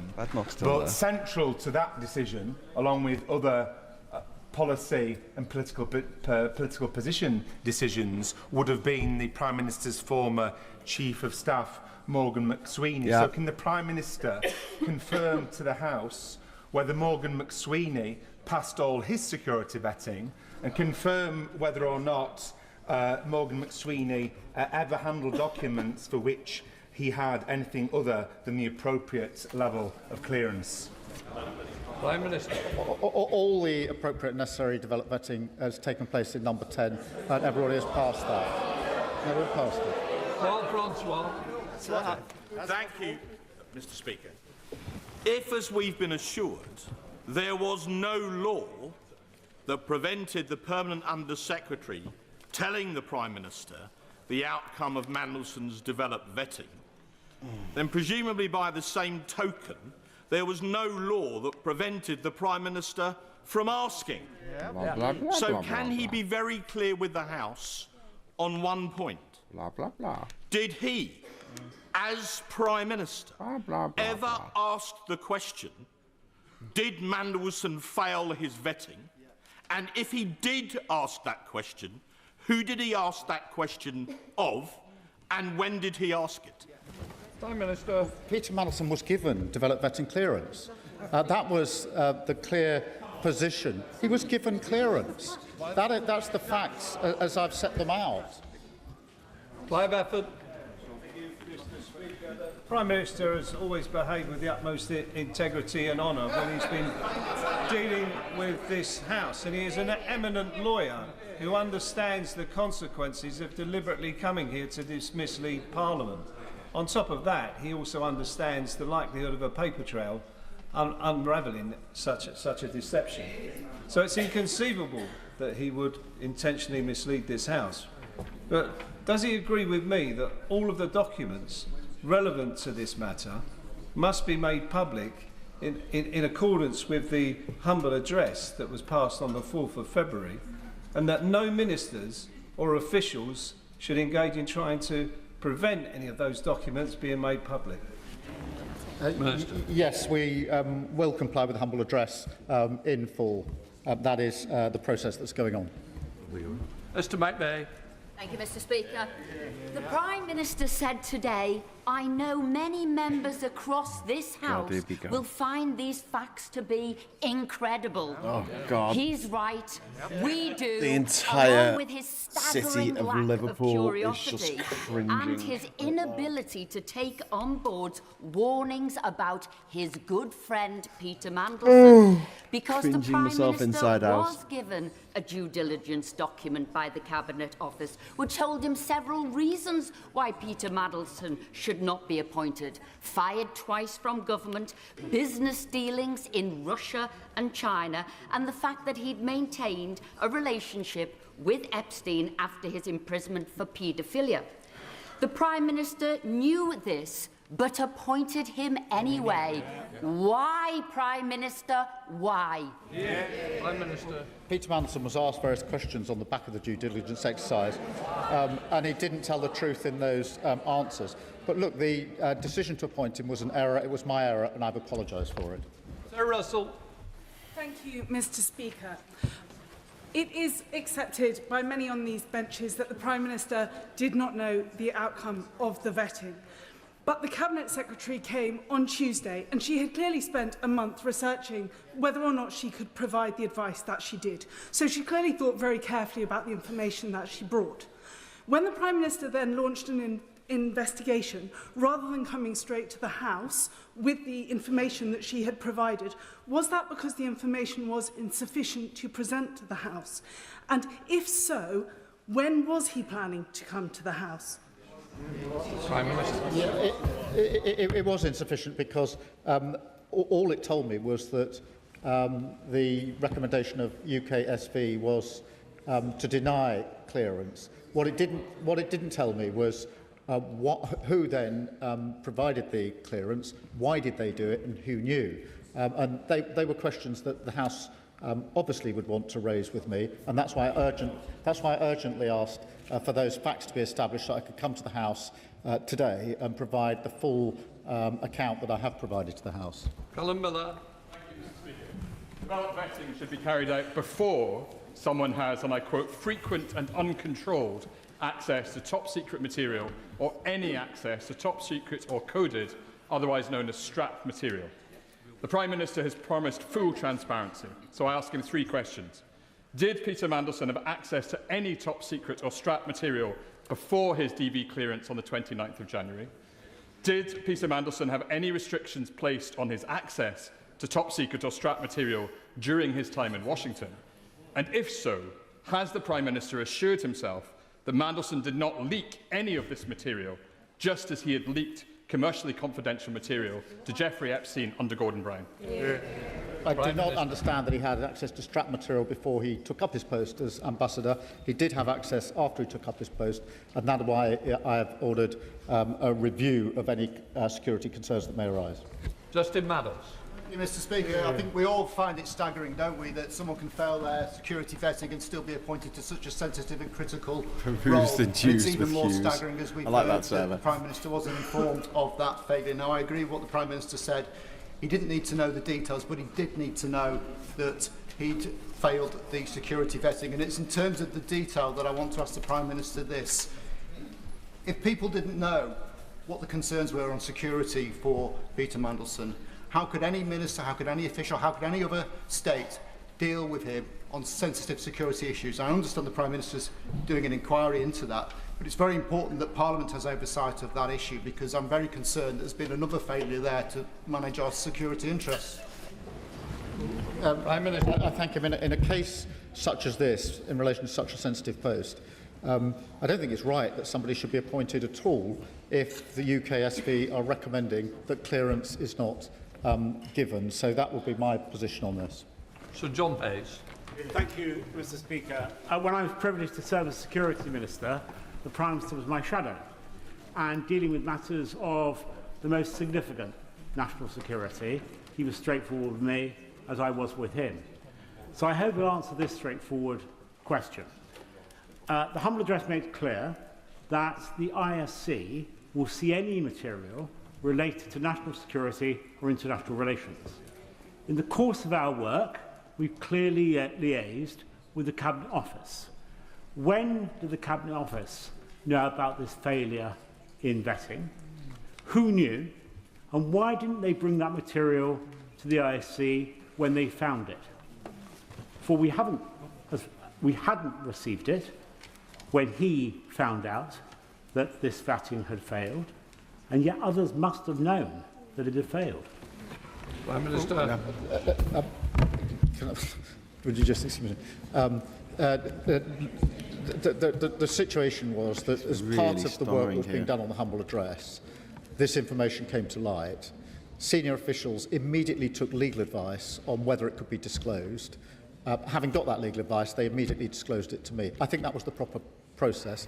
I think it has now been disclosed to the committee, albeit, I think, on the Thursday rather than the Tuesday. But that's the process. And just to defend that process, I do think it was right for the senior officials, having got this information, to get legal advice on whether they could disclose it and who to. I think that was the right thing to do. As soon as they got that advice, they brought it to my attention. Lawrence Turner. Right thing to do. He's disgraced himself and by extension brought shame upon these two houses of which he was formerly a member. Does the Prime Minister agree that the famous Armstrong memorandum on the conduct of the civil service was correct and holds true today when it said, "It is the duty of a civil servant to make available to the Minister all the information and experience at his or her disposal which may have a bearing on the policy decisions to which he is committed or preparing to make, and to give to the Minister honest and impartial advice without fear or favour, and whether that advice accords with the Minister's view or not." Prime Minister. Yes, I do agree with that, and that's why this information could and should have been shared with me at the first opportunity, and that was before Peter Mandelson took up his post as ambassador. Lewis Roberts. The Prime Minister is hiding behind a thicket of legalese and procedure, but he has a track record of appointing Labour's most favoured sons and daughters to plumb government jobs and into the House of Lords. In Wales, we know all about Labour's crony culture. Who could forget UK Labour's favourite First Minister, Vaughan Gething, propped up by number 10 in spite of dodgy donations, and now tipped for a peerage. But the timing... He's only leader for a week, wasn't he? How will he explain to his party his role in bringing down Labour's century of dominance in Wales in the forthcoming elections? Prime Minister. Well, Mr Speaker, I'm addressing the question today about the process in relation to Peter Mandelson. I've set that out in some detail to the House and answered a number of questions. Afsana Begum. December 2024, the Prime Minister said in announcing Peter Mandelson as US Ambassador that he had unrivalled experience. This was despite the gravity of what was known about his record and available publicly. Is it not the case that Peter Mandelson's political appointment, which was personally decided by the Prime Minister and announced in public before the security vetting was completed, needed to progress and had to happen? However, it happened because of Mandelson's role in the Prime Minister's own leadership campaign and because it served the interests of one particular faction in the Labour Party. Morgan McSweeney, Labour. Mr Speaker, I don't accept that is a reason for withholding from me the information about security clearance. John Whittingdale. Thank you, Mr Speaker. The result of the Prime Minister's terrible failure of judgment is that for over a year this country's interests were represented in the United States by someone that our own security services deemed to be a security risk. Will he assure us that an investigation will take place into all aspects where our national security may have been damaged, and that the results of that will be made available to the Intelligence and Security Committee and, where possible, to Parliament? Prime Minister. Yes, I will. Dayali. Thank you, Mr Speaker. I believe there's two sides to this. One is about process and the other one is about judgment. On process, I believe the Prime Minister, where the Prime Minister was not told about the security vetting clearance, and had he have known, he would have sacked him. That we don't have a problem with, but the problem is, why wasn't he told that, and who's actually running the country, and whether other ministers are kept in the dark by civil servants. On judgment issue, it was wrong and completely wrong in the first place to put Mandelson forward as an ambassador. Will the Prime Minister write to me confirming this week that no one is in position Can I just go back to what the last guy said? I just double-checked. It wasn't in place for a year. It was in place from February to September. That is included in the review not a that year, I've set up. And 7 as soon as months. I've got the findings, I'll share them with the House. Dave Dougal. Thank you, Mr. Speaker. This saga is drawing to a close, and it will come to a conclusion with the Prime Minister's resignation, whether he can accept that or not. What I can't accept is the ask me no secrets and I'll tell you no lies regime that he expects us to believe prevailed at the very top of government between officials, and not just ministers, but the Prime Minister. He talked a lot today about what he didn't know and what he wasn't told. Well, he knew that Mandelson had a serious human frailty for other people's wealth. We knew that Mandelson was involved with the Russians. We knew that Mandelson was sacked twice as a government minister. Can the Prime Minister explain what was Mandelson's actual qualities that he was pursuing in the role as US ambassador, and what steps has he taken to contain the serious and measurable breach in national security that his appointment of Peter Mandelson facilitated? Prime Minister. Mr. Speaker, I made it clear it was an error to appoint Peter Mandelson. He has been asked the same question over and over again now. Security issues that may arise. Fleur Anderson. Thank you, Mr. Speaker. I welcome the Prime Minister saying that he should not have appointed Peter Mandelson. In November in the Foreign Affairs Committee, I asked about who sees vetting and was told by Sir Olly Robbins, obviously the vast majority are relatively straightforward, ones that require more senior judgment and potentially a discussion about managing and mitigating risks are escalated appropriately. Questions being asked by the Foreign Secretary or ministers or officials in number 10 should have been a signal to the civil servants to escalate this matter, given the controversial nature of this political appointment. So I would like to ask the Prime Minister whether concerns about links to Epstein, to other countries or anything else were raised by him in conversations about his appointment at just before the time of his appointment that would have signalled that civil servants should escalate this. Prime Minister. Well, Mr. Speaker, there were two different processes. One was the due diligence process carried out by the Cabinet Office, in which Peter Mandelson was asked questions.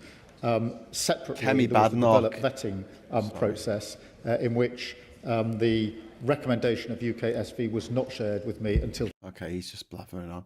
Kemi Badenoch's posted this document that she referred to when she was questioning him about Mandelson's links to Russia and the fact that he was still a non-executive director of a Russian conglomerate well into 2017, so 3 years after the Russian invasion of Crimea. Tuesday evening.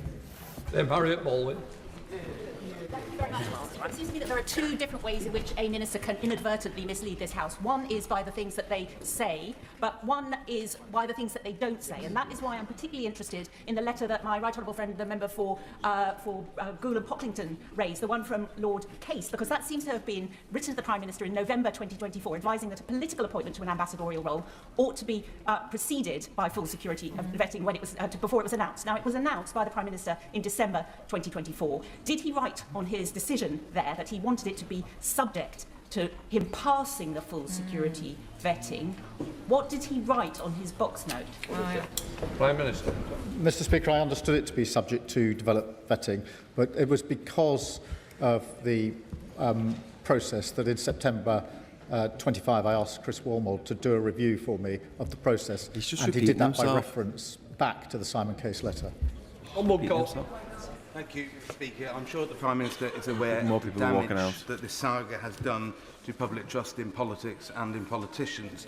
However, I would like him to confirm that his focus and the focus of his government is on the issues that matter most to my constituents in Banbury, in particular tackling the cost of living. Prime Minister. What? Well, absolutely, Mr. Speaker. The focus it's of not why they're me here. and the government is on the What a fact that we're ridiculous facing a war question. on two fronts with serious consequences for our country, and that we absolutely need to deal with the cost of living, which is the number one issue for all of our constituents up and down the country. Richard Ford. Thank you, Mr. Speaker. How did views from the United States administration affect the decision in the Foreign Office to persist with Mandelson as UK ambassador to Washington, D.C., after the vetting advice was received there? Prime Minister. I don't believe that they did. This was UK security vetting carried out in the way I've described to the House.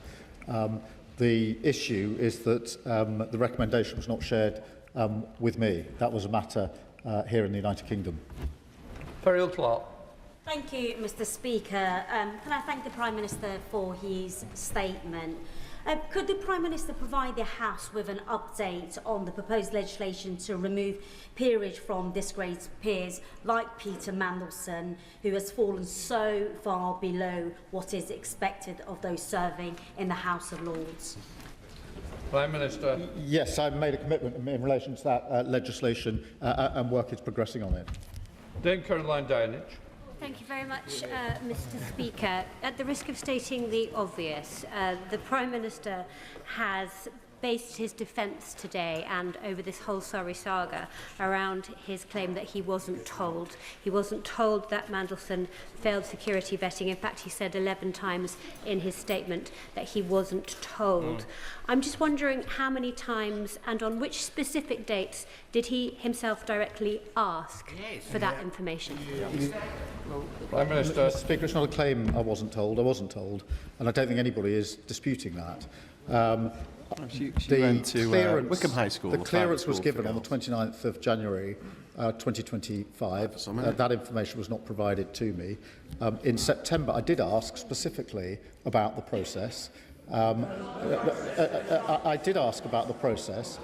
Sir Chris Walmond has made it clear to me that in carrying out that review, he was not told about the security clearance recommendation that was made. I think on both occasions that information should have been provided both to me and to the then Cabinet Secretary. Chris Hinchcliffe. I thank the Prime Minister for his statement. In answer to my honourable friend earlier in this statement, the Prime Minister said that he delayed coming to this House so that he could answer, amongst other questions, why UK SV was overruled. It seems wholly incredible that this decision was made on a personal whim by a senior civil servant, and is it not that it was made because of the political pressure from Number 10 to advance a man who a particular faction in the Labour Party has looked to for moral and spiritual leadership for years? So can the Prime Minister explicitly now confirm his understanding of why the decision to overrule UK SV was made? Well, Prime Minister. Mr. Speaker, I don't accept that the view of anyone about Peter Mandelson provides an explanation for not providing me with the information that he had. The recommendation was not to grant him security clearance.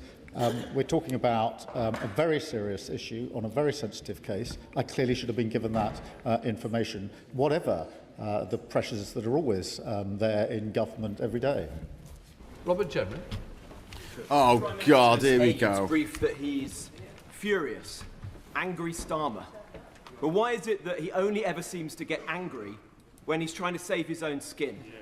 Is he not angry about the 600 men who crossed the English Channel? Blah, blah, blah, blah, blah, blah, blah. Is he not angry about the people who are queuing up for fuel at the forecourts Blah, and blah, can't blah. afford the Chancellor's taxes? Blah, blah, blah, blah. Isn't the truth Blah, that his blah. government is now so Blah, blah, blah, paralysed blah, blah, that its blah. only agenda is cleaning up the mess left by the paedophile pal, Peter Mandelson? A mess left by your fucking government. Any minister of any government that hadn't been provided with this relevant information would rightly be frustrated and angry. Emily Darlington. What a ridiculous question. I wanted to take a moment during the statement to focus on the young women who were exploited, abused, raped by Jeffrey Epstein and his friends. Years of being trafficked for rape, no one to turn to, and years of people not believing them. The idea that Mandelson would call Epstein's conviction wrongful is disgusting.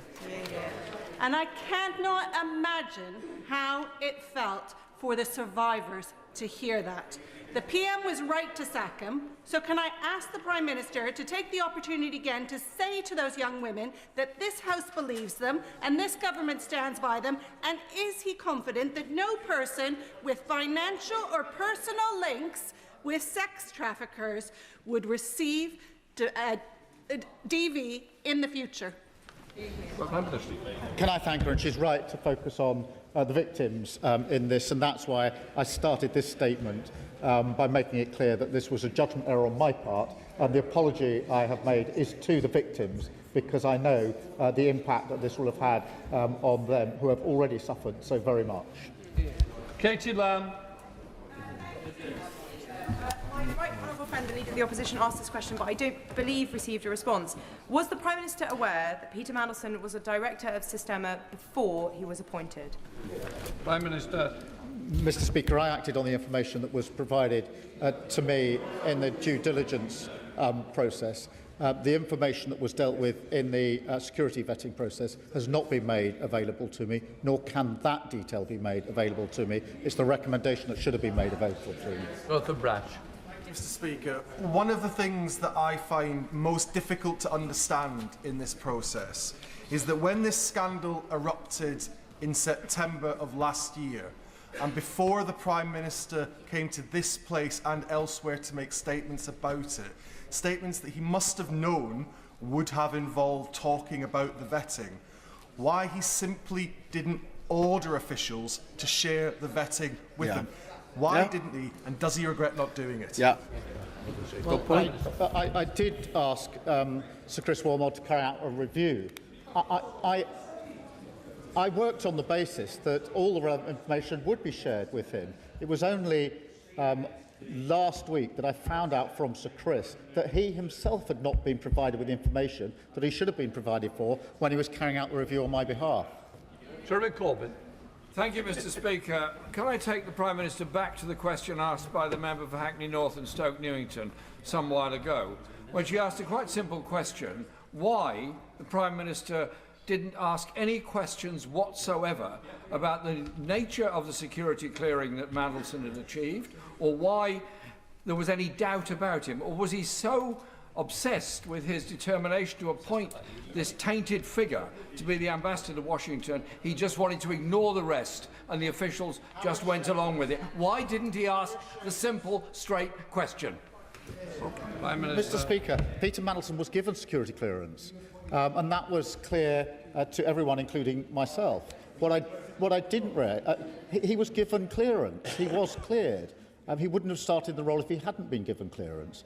As soon as it came to my attention last week that that was against the recommendation of UK SV, I did ask for the information I've now put before the House. Melinda Ward. Thank you, Mr. Speaker. We all agree that Peter Mandelson should never have been appointed, and the Prime Minister has said this clearly and consistently and taken responsibility, including by apologising. That is the right thing to do. Can the Prime Minister give further assurance that the Government will continue to comply with the humble address in full? Yes, I can give that assurance. We will. John Lamont. We got that. Thank you, Mr. Speaker. The Prime Minister said various things over the course of the last few weeks and months, which have now turned out not to be true around the vetting process of Peter Mandelson.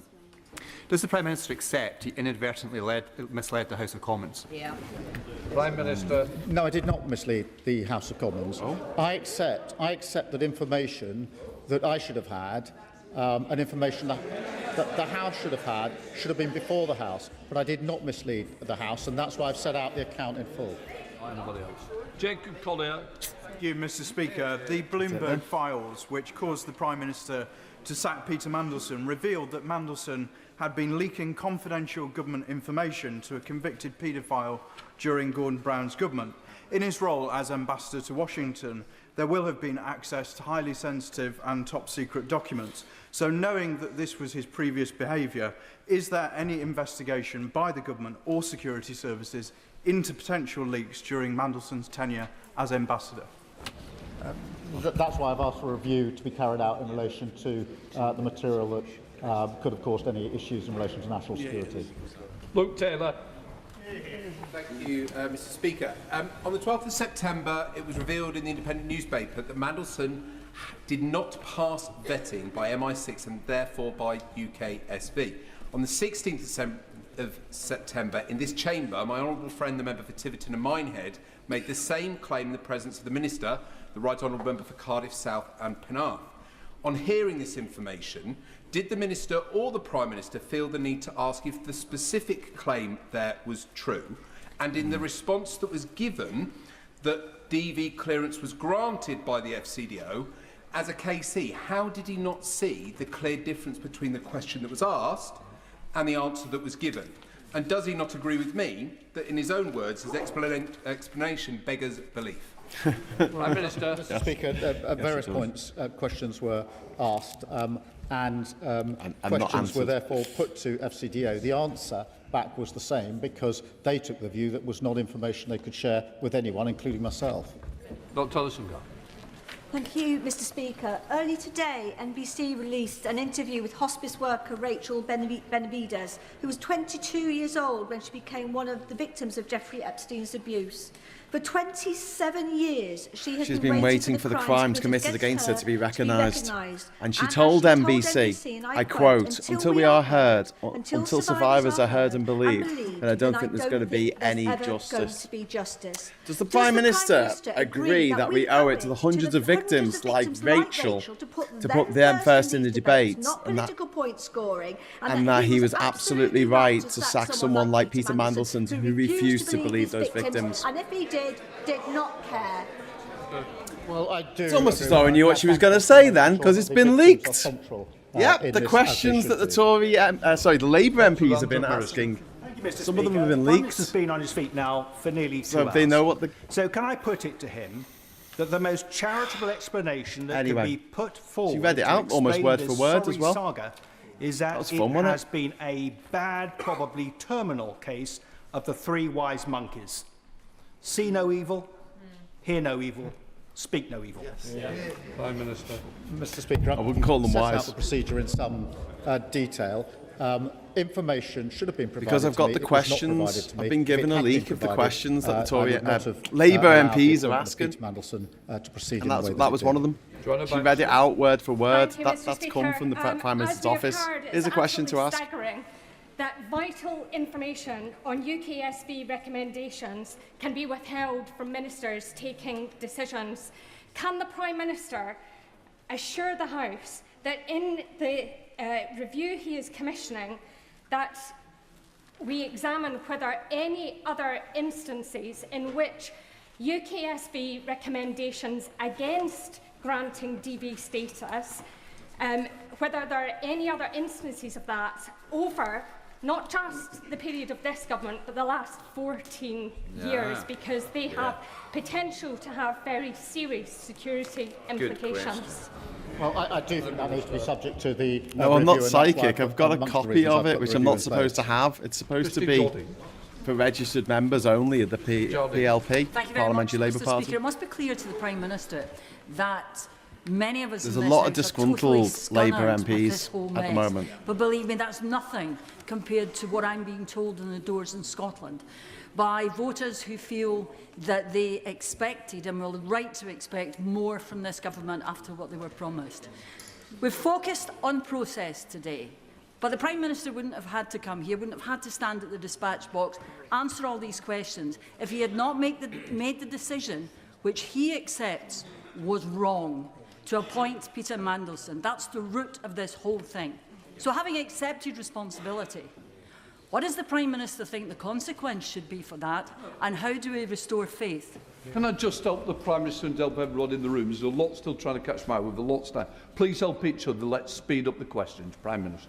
Well, you're supposed to be Mr. wrapping Speaker, up in I've 5 accepted minutes. the error judgment on my behalf, but I was not provided with information. Had I been provided with it, I wouldn't have made the appointment.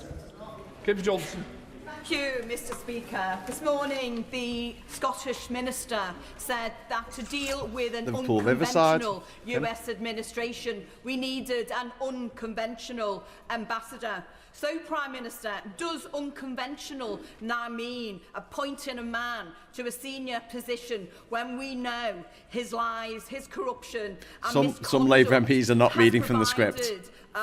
Kim is one of them. Corruption at the very heart of our democracy now. And can the Prime Minister tell us when he first knew of the evidence and the advice and why he ignored it? Please, let's get other people in. Prime Minister. I first knew last Tuesday, as I've set out to the House. John Mayo. Thank you, Mr. Speaker. Now for the third time of asking. At the time when the Prime Minister appointed Peter Mandelson as ambassador, was he aware that he had been a director of Sistema? Mr. Speaker, I was aware of what was in the due diligence, and I've dealt with that. I was I wasn't aware of what This were is the the issues Russian. that were dealt with This in the is the Russian security company vetting, not that the he was still recommendation of, on the board UKSV. of until 2017. Pinto Jatinsky. Colvin Bailey, sorry. Thank you, Mr Speaker. Mandelson's appointment was a huge failure of the British state, and I welcome the Prime Minister's candour in accepting his responsibility for his part in it. But does the Prime Minister agree that restoring public trust is a mammoth task and requires leaders on all sides to be careful with their language and to ensure that they understand the processes that they're talking about, rather than throw about baseless accusations of, quote, lying? I do agree with that, Mr Speaker. Joe Robertson. It's really interesting hearing the questions from the Labour benches. The Prime Minister has been half of them are like, yeah, you're great, and half of them are like, you bastard. He should have been shown the recommendation of UK security vetting. What's all this about? He knew he hadn't seen it, so why didn't he ask for it? Yeah. Prime Minister. Mr Speaker, the first I knew that there had been a recommendation to deny clearance was Tuesday evening of last week. The security clearance had been given by the Foreign Office before Peter Mandelson took up the post. As soon as it came to my attention, I sought the information I put before the House today. I'm going to take Kevin Binney on the bit, and then I'm going to take Steve Darling. Kevin. Thank you, Mr Speaker. Members of the public watching this matter would have been baffled by all the speculation about who said what and when. So I thank the Prime Minister for his calm, clear answer today. But no Prime Minister wants or should be in a situation like this, where governmental processes mean that critical information are not brought to the attention of ministers. So I welcome the Fulford review, but will the Prime Minister look at the wider relationship between government ministers and civil servants so that trust can be restored? Prime Minister. Yes, I will look at that, but I do just want to assert again, thousands of civil servants act with professionalism and integrity every day. On this occasion, this information should have been brought to my attention. Had it been, the appointment would not have been proceeded with. Natalie. Oh, sorry. Yeah, carry on. Thank you, Mr Speaker. During this session of Parliament, we have seen the head of the OBR carry the can and resign due to an error by a member of his team. What will it take for this Prime Minister to carry the can? Yeah, Mr. good question. I was not provided with information I should have been provided with. Had I been provided, I wouldn't have made the decision. It was a deliberate decision. It wasn't negligence. It was a deliberate decision not to tell me. Natalie. Thank you, Mr Speaker. I thank the Prime Minister for his statement, and I thank him even more for the apologies on the appointment of Peter Mandelson and being here today. I want to commit the words once again to the record of Virginia Giuffre. I think they are particularly relevant to Peter Mandelson. She said, "Don't be fooled by those in Epstein's circle who say they didn't know what Epstein was doing. Anyone who spent a significant amount of time with him saw him touching girls that you wouldn't want a creepy old man touching your daughter. They can say they did not know he was raping children, but they were not blind." Now, on the House, across the House, there is consensus that we need to get to the bottom of this. I absolutely accept that the Prime Minister did not know about the security vetting.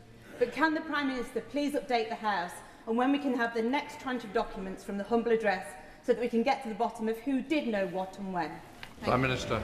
Can I thank her for her campaigning on behalf of these victims and many other victims in relation to abuse, sexual abuse in particular, and her insistence always that we must put the victims first. We are complying with the humble address as quickly as possible, and we will comply with it fully. For Blandred.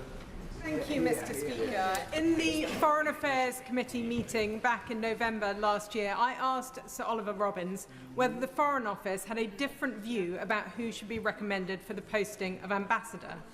Sir Olly Robbins said to me that the Prime Minister took advice and formed a view himself, and we then acted on that view.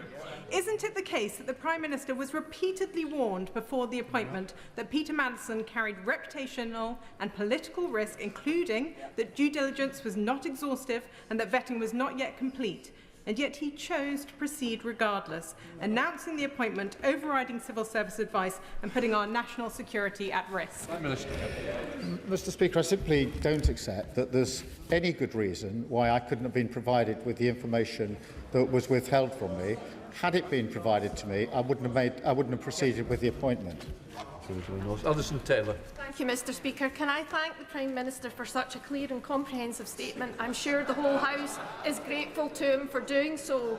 Listening to the party opposite, the old adage about throwing stones in glass houses comes to mind. I don't think there are enough glass houses in Scotland to replace the ones that they are breaking today. However, Mr. Speaker, having set the record straight, does the Prime Minister agree with me that it is now the time to return to the important business of government in preserving the country's peace and security? Prime Minister. Well, that's not what you're there for. You're there to ask the Prime Minister questions about this particular issue. Facing a war on two fronts and a cost of living crisis which this government is gripping. What a ridiculous question. Samuel Wilson. That was as ridiculous as Robert Jenrick's. Why aren't you doing something about the flag, people? Whatever the Cabinet it was. Secretary gave him bad advice. Peter Mandelson lied to him, and the Foreign Office didn't tell him anything. He's really in danger of being. I knew he had something. Look, I must be fucking psychic. Kept in the dark and fed. I don't know if I'm allowed to say it, Mr. Speaker. I'm not saying it. But is a question not that he wished to remain in the dark? He knew in September there was a security vetting, and yet he never asked about it until I bet you know the names of April some unionist this year. terrorists that Surely you never that's told anyone. an indication that he was quite happy to be kept in the dark because he'd made his mind up anyway. Prime Minister. No, Mr. Speaker. What I did was ask for the process to be reviewed, and Sir Chris Warmold carried out that review. What transpired last week is that information was withheld from him in the review. So I asked for the review. I did ask the questions. He gave me his conclusions. What neither he knew nor I knew was that he too was not told the relevant material in the course of that review. Okay. As Mr. Speaker, and I we welcome wrap this the up now? Prime Minister's statement. And I've sat here going and on I've, forever. Listened today to one 2 hours? Conservative member after Come on. another preaching at us about standards of honesty and integrity. Can the Prime Minister remind us whether these are the same Conservatives who voted to change the rules on standards investigations in November 2021 just to get their colleague Owen Paterson off the hook? And can he remind us whether or not the He's got a Leader point of on the that. Opposition chose to abstain in that debate? It's not relevant, don't worry. Brendan O'Hara.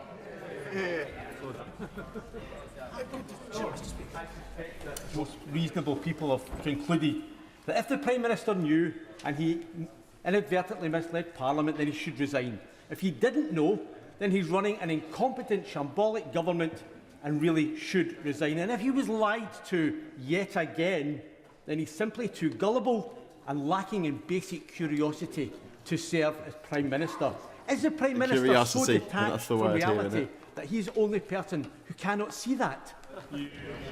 Mr. Speaker, possibly. The information was withheld from me. It was withheld from the Cabinet Secretary who was conducting a review on my behalf. That became clear yesterday, and I've set out the facts. Desmond Swain. On the 4th of February, Desmond at Swain. 780, my right honourable friend, the Leader of the Opposition, asked the Prime Minister, did Ridiculous, the man. official security vetting that he received mention that Mandelson had an ongoing relationship with Jeffrey Epstein? Prime Minister, yes, it did. What on earth was it that he received that he was talking about, which the Right Honourable Lady referred to as the official security vetting, and he said yes, he had received it? Bongo! It's like a children's television presenter from the 80s, that guy, isn't he? Bing bong! What about the thing? I have Bing a degree of bong! sympathy for the Prime Minister, I truly do, because he set out very succinctly how he followed the processes and procedures.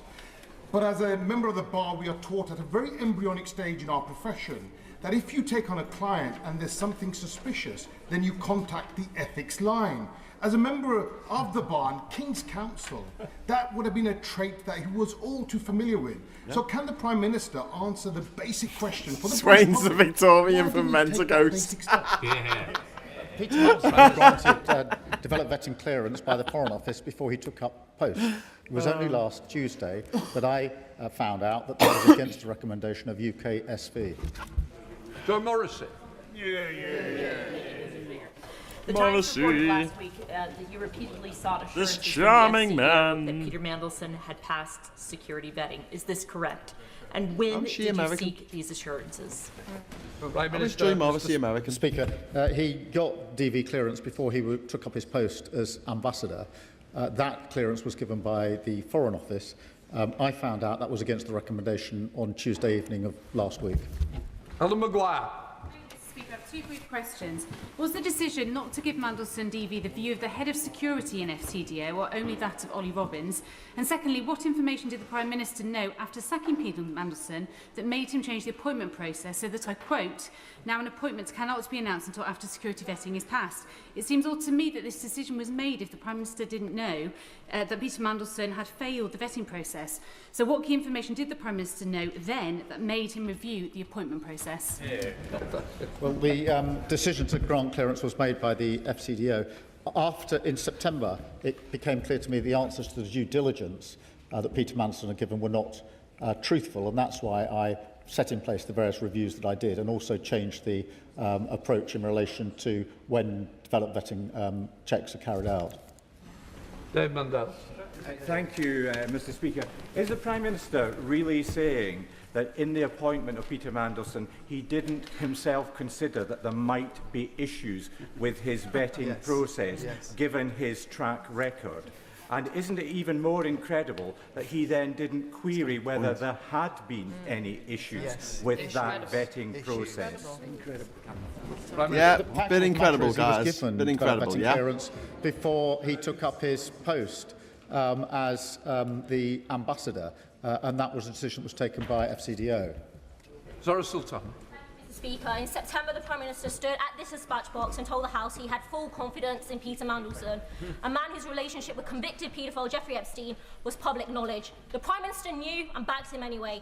Now he claims he had no idea that this twice-fired government minister had failed MI6 vetting, despite journalists putting that directly to Downing Street that very same month. Mr. Speaker, we all know that the Prime Minister appointed Mandelson because he owes his job to him. He appointed him, he defended him, and now he claims to know nothing. He is gaslighting the nation. So let's call this out for what it is. The Prime Minister is a barefaced liar, and if he had any decency left... Order. Sit and leave. Leave now. I'll name you otherwise. I'd go now if I were you. Leave. I'm not. Leave. I've no name. I've given the option to leave. I'd leave if I were you very quickly. Move before I read it and give me one option. Right, give me that. You have no duties. It's my duty to carry out and control this House. One chance. Do you want to leave now or not? Right. I name Zara Sultana. Minister, I beg to move that the said member be suspended from the House. Yeah. Mr. Speaker, call Jane Kitchener. Jane Kitchener. I beg to move that Zara Sultana be suspended from the service of the House. The question is that Zara Sultana be named and leave this House. All those in favour? Aye. Leave. I'm sorry you've done this. That is ridiculous. That is a ridiculous stunt. Right. What the hell? Grow the fuck up. Come on, Rebecca Paul. Thank you, Mr. He gave her Speaker. 3 opportunities there to shut the fuck up. 7 months ago, a national Yeah, well, newspaper ran 30p the story just that left, Mandelson didn't he? had failed security vetting. So how is it even possible that no one in number 10 knew until last week? Prime Minister. A number of inquiries were made. Questions were asked of FCDO, and the answer they gave was the same.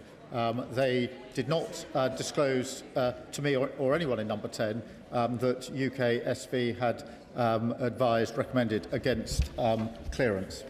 Dr. Al Pinkerton. Thank you, Mr. Speaker. When the Prime Minister asked his officials in January 2025, as he surely did, perhaps with an element of surprise in his voice, so Peter actually passed his security clearance, did he? What was the scenario that then unfolded? Did Sir Olly Robbins declare, "I'm sorry, I can't tell you, Prime Minister, I'm not at liberty to say"? Did he actively seek to mislead the Prime Minister by simply saying, yes, Prime Minister? Or, as seems more likely, did that scenario never take place because the Prime Minister never thought to ask?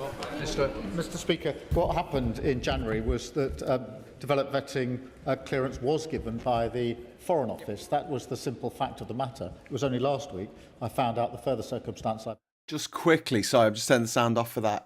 If anyone's in touch with Richie Garth, can you ask her to add me to her live redirect list in her community settings? It's the live redirect list in community settings, and then I can shunt all you lot over to her feed when she starts at 6 o'clock. That advice. The Prime Minister's response in that box note is redacted. So I asked him a very simple question. What was his answer on that box note, and will he publish what he said? Prime Minister. Well, Mr. Speaker, I made it clear that my position was that the appointment was subject to developed vetting. I can't, in all conscience, remember what exactly was being redacted. Honestly, well, he's asking me what a redacted. I had the process I'd understood to be subject to developed vetting. That's why I asked Chris Warmold to look at the process and reference back to Simon Case. I'm running this 10 more minutes, that's it. Paul Kohler. Thank you, Mr. Speaker. The Foreign Office raised severe concerns regarding Peter Mandelson's links with Epstein, Russia and China in the due diligence report he received before the appointment was announced. The Prime Minister, however, brushed these concerns aside and announced Mandelson as ambassador nonetheless. Given what the due diligence exercise had already flagged, it was surely predictable Mandelson would fail security vetting for those reasons. But Number 10 had already told the Foreign Office, before Sir Olly Robbins took up his post, to proceed with the appointment. Notwithstanding these issues, that's exactly what he did, by putting in place necessary safeguards. So can the Prime Minister please explain why he's sacked a loyal and brilliant public servant? Prime Minister. Because he didn't bring to my attention information he should have brought to my attention. Had he done so, I wouldn't have made the appointment. Mike Wallace. Just going to say that again and again, the isn't Prime he? Minister dissembles over what he knew about Sistema and Mandelson. Yeah, can we not have jokes about Zara Cabinet Sultana's name? report Okay? sent to the Prime Minister on 24th of on the 11th of December 2024. Make jokes about her shit party. Mandelson served as a non-executive director of the Russian conglomerate Sistema, which is itself a majority shareholder of RTI, a defence technology company. Mandelson remained on the board until June 2017, long after Putin's annexation of Crimea in 2014. So will the Prime Minister finally confirm that he knew that Mandelson was a director of Sistema long after the invasion of Crimea, but appointed him anyway? Very good. As I've made clear, I did know what was in the due diligence report. I've made that clear to the House a number of times today. I've actually made it clear to the House on previous occasions. Okay, Adam. Mr. Speaker, my concern is, Mr. Speaker, that this Prime Minister is going to run out of buses before he runs out of people to throw under them. And the issue is this, because the Prime Minister has said that he will never turn on his staff, and that you should never turn on your staff. Well, Sue Gray scapegoated, Tim Allen canned, Sir Chris Wormald forced out, Morgan McSweeney axed, and now Olly Robbins is sacked. Will the Prime Minister accept that the buck stops with him, this is his fault, and do the honourable thing? Prime Minister. Mr. Speaker, the information was withheld from me by FCDO in the circumstance I've set out to the House. Louis French. Mr. Speaker, my question to the Prime Minister is a straightforward Yeah, I agree with just Did Hannah Morgan on this. Or any of your advisors, past and Your present, party know do about provide this great issue before last comedy, Thursday? but let's not spoil it. No. Claire Young. There you go. I missed what that question was. To override the outcome of the developed vetting process, the FCDO must have been under pressure from someone. Ditching a tried and tested ambassador for a high-risk one seems odd behaviour for a Prime Minister who claims to be so fond of proper process. So whose idea was it, and who was applying the pressure? Mr. Speaker, can I just reject the idea that any pressure is a good reason not to disclose to the Prime Minister that UKSV recommended against clearance for a very senior, sensitive appointment. I simply don't accept that that's an adequate reason, whatever the pressure. Dr. Kieran Mother. The Prime Minister is suggesting that the idea the security services had concerns about this appointment was a bolt out of the blue to him 2 weeks ago, despite the fact that it was on the front page of a national newspaper in September. But my question is not about the vetting file, because we all know the answer the Prime Minister is going to give. Separate to the vetting file, at any stage was he made aware of element of the security services raising concerns about the appointment of Mandelson? Prime Minister. No, Mr Speaker. What I knew was that security clearance had been given by the Foreign Office in the way I've set out to the House. Saoirse Eastwood. Thank you, Mr Speaker. Oh, yay, Saoirse. My constituents in Lagan Valley and across Northern Ireland and across to ask the this UK question. will be disgusted that we have spent this amount of time discussing this issue when it should have been put to the fore the first time it came in the press. Does the Prime Minister understand that every time we do this and we go through this, we destroy the reputation of this place, no matter who the government of the day is? Your party don't even stand for election in my neck of the woods, so this is not party political. This is about protecting the reputation of this place. Do you understand? Prime Minister. That's why I wanted to give the House all the relevant information, which I've given at some length this afternoon. Lincoln Job. That's such an emotive question from Saoirse, and then the reply from Keir was just Peter like, Mandelson had been a director of Sistema. Why Why on earth would the Prime Minister be so reckless with our national security to do that? Prime Minister. Mr Speaker, I've made it clear that I knew what was in the due diligence. Very clear. I've also made it clear that FCDO granted security clearance before Peter Mandelson took up his post. Very clear. Thank you, Mr Speaker. Absolutely There's a simple clear. question that we still don't have an answer to.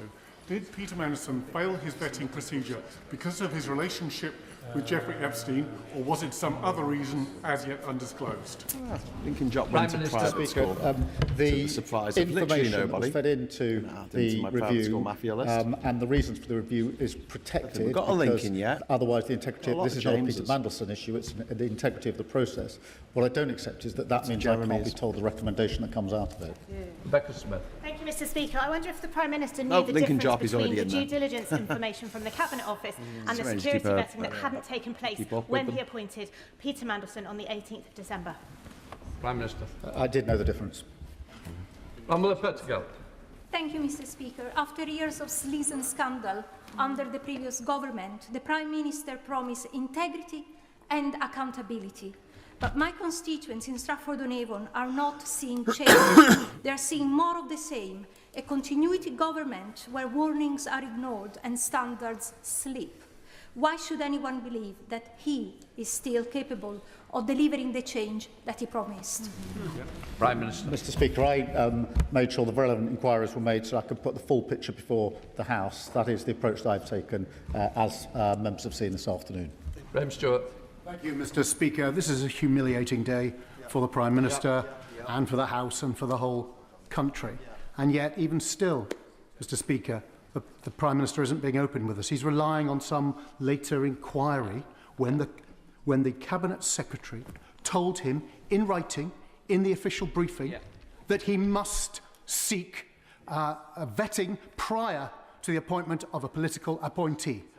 That's true, isn't it, Prime Minister? And can you give a straight answer, just for once? As I say, the process was that the appointment was subject to developed vetting checks being carried out.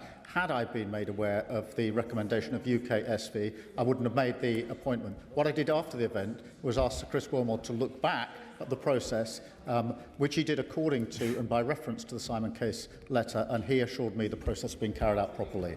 Kruger.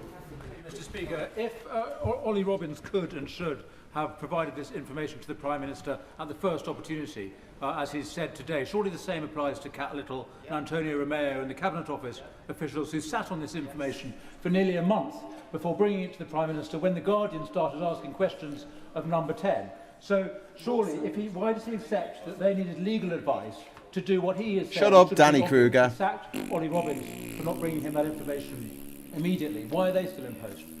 Mr Speaker, they acted entirely appropriately. They came across the information as part of the humble address exercise.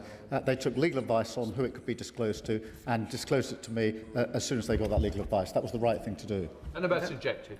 Mr Speaker, on the 4th of February, Peter said 10 Mandelson minutes. was notified by the Appointments and Interchange Officer from the FCDO that he required strap-level access in addition to his DV. He started the role on the 10th of February. On what date did Peter Mandelson receive strap-level access? Prime Minister. I don't know the precise date, but No, but just Hannah, honestly, watching this, I don't think he's going anywhere. It's widely known Peter Mandelson was maintaining. He hasn't even admitted misleading the House. Close links in both China and Russia in terms of business, Yeah. from two government posts. Yeah. And I really want to ask the Prime Minister is this. Are you a fucking What idiot? are the unique, defining human qualities of the man I've just described that so attracted to you that he should be politically appointed as US Very ambassador? good question, Why Chris. now is he still defending Very good the question. process Very instead good of calling question. out what's wrong and taking the responsibility and Yeah, resigning? yeah, I've got to agree. I've got to agree. Him behind process. I'm setting out the process to the House.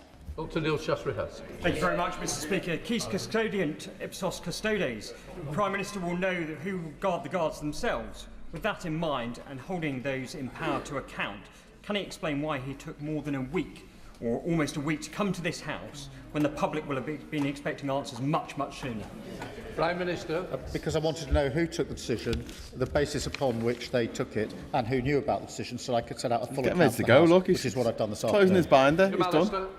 I'm done. Done here. Mr. Speaker, that this House and the country is I like being the Chris asked Law, to yeah. believe He seems sound. that though he is the Prime Minister, may be a wizard. making the most critical diplomatic appointment that the United Kingdom can make, Wasn't he in the Long that Johns? he, the Prime Minister, in the midst of the raging controversy that provoked, never asked if his nominee had been security vetted.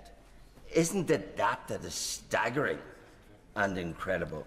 And when it comes to our National Security Advisor, what was his role? What does he know? Could the House be told that? Mr. Speaker, the attention on the process began very much in September 25 when the Bloomberg emails were published. That is when I agreed with I do the think Cabinet Secretary to carry out a Starmer's review on of his the way entire, out, but I think it's going to take a process. surprisingly And I've long set that out time. at some length this afternoon. Sorry for talking over him. I think it's going to take a surprisingly long The Prime time. Minister has chosen to blame his officials for this debacle. So can he confirm that What he knows hell? the names of the Gosh. FCDO civil servants What that made hell? the decision to override UK Hello. SE on the 29th of January 2025? My friend yes Lord or no? Pig. And has he made the decision to spend them all from duty pending a full independent inquiry? What yes hell? or no? Mr. Speaker, I've set out the facts to the House this afternoon. I have ordered a review by Strader and Fulford of security. It's like a history vetting, teacher. so Like that a if history any teacher further who change may needed, actually we be a can put them in wizard place. at the weekends. Speaker, I understand that Peter Mandelson's vetting clearance was conditional on him being accompanied to meetings with former clients such as Palantir. Will the Prime Minister clarify why there is no record of his and Peter Mandelson's meeting with Palantir in Washington, and will he tell the House what it was all about? Yeah. Prime Minister. Mr. Speaker, that was a routine meeting in the course of a visit I was on in the US. Honourable. Mr. Speaker, the Prime Minister is repeatedly telling us that he either was not told or he was not allowed to be told. But what culture has the Prime Minister created around him and across the civil service that no one felt that they could or should tell him this sensitive information? Prime Minister. I remind her that in the last 2 weeks, my senior officials have brought this to my attention, which is what they have. Before The Guardian, they brought it to my attention on Tuesday evening. That is what led me to ask further questions and make this statement to the House. Marshall Reynolds. The Prime Minister once promised to end the chaos and to restore honesty and integrity to government. Does he think that appointing a man who called a convicted child sex offender his best pal and whose connections with Epstein were already well known is consistent with that promise? And if it isn't, will he step aside and let someone else end his chaos and restore honesty and integrity to government? Sorry about Mr. Speaker, I've accepted that I made an error in the appointment and apologised to the victims, as I must and as I did. Gregory Stafford. Thank you, Mr. Speaker. Ivan, thank you very much. For the record, I'm watching, but position elsewhere, asked the I Prime don't want things Minister other people think I whether don't follow the things vetting anymore. process Oh, disclosed thanks, information Ivan. about Thanks for the super Epstein. chat, mate. The Prime Appreciate Minister that. answered, That was very yes, kind he of you. did. In his response to my honourable Thanks, friend, Ivan. the member for New Forest West, he said, I've got confused between vetting and disclosure. But then in the answer to my friend, the honourable member for South West Devon, he said he knew the difference. So if that's not misleading the House, what is? I was asked about the vetting process. The due diligence is part of the vetting process. Rather than, as it were, rest on a technicality, I gave the House the information that I had about what I knew from the due diligence. It was clear what the Leader of the Opposition was asking. It was about Epstein. I knew that was in the due process, due diligence, and that's why I told the House about it. Adam Dance. Thank you, Mr. Speaker. The Prime Minister promised that, unlike the Tories, his government would govern well and restore public trust. Yet this whole sorry Mandelson saga has reinforced the belief in Yeovil and beyond that no government or politician can change. Can the Prime Minister explain to my constituents why he annoyed the then Cabinet Secretary's advice to get the security clearance before he confirmed Mandelson as ambassador? Prime Minister. Mr. Speaker, I've dealt with that issue on a number of occasions. Right, that completes the number of questions. We'll let the front benches change over. Okay, and they cut the sound so we can close down the window of our soul. Fucking hell. Just on the pronunciation of Saoirse, obviously there's a Gaelic way of spelling it, and there's an English way of spelling it. Like Saoirse, you can spell it either way. For instance, I've got a friend who's Irish, his wife is English, and they have a little girl called Katrina, and there was a discussion on whether to spell it the Gaelic way or whether to spell it the English way, and they decided to end up spelling it the English way for various reasons. But yeah, it happens. But yeah, Saoirse, probably the most famous Saoirse is Saoirse Ronan, who's the actress who was in what's it called? Well, she was in Lady Bird, which she got famous for, but she was also, as a child, she was in Atonement, and she's such a little shit in that movie. I've never quite forgiven her, and like anything that she's in now, she's a really great actress, but anything she's in, I'm like, why couldn't you let those little people be? But there you go. Not great. I need distraction. So yeah, I tried to do a raid on Witchy Goth's stream, which starts in a few moments' time. But they do the stupid thing where you've got to allow people to redirect to your video, or it doesn't come up. No, it's still not coming up.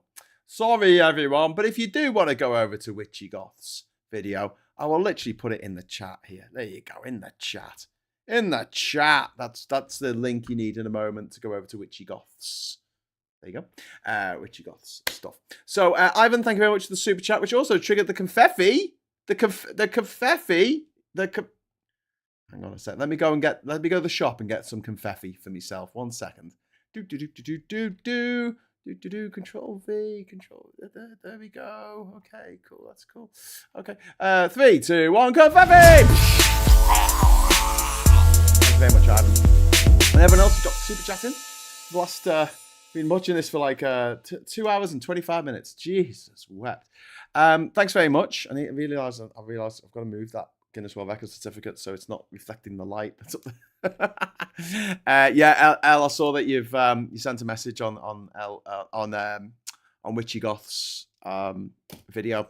The reason why, the video started juttering a few minutes ago. That was because I had like these screens open. I had my screen open because I was trying to put for my video that's streaming now, because I was trying to put the redirect on. I also had Witchy Goth's video, which it's not even playing. It's just the name of the video, isn't it?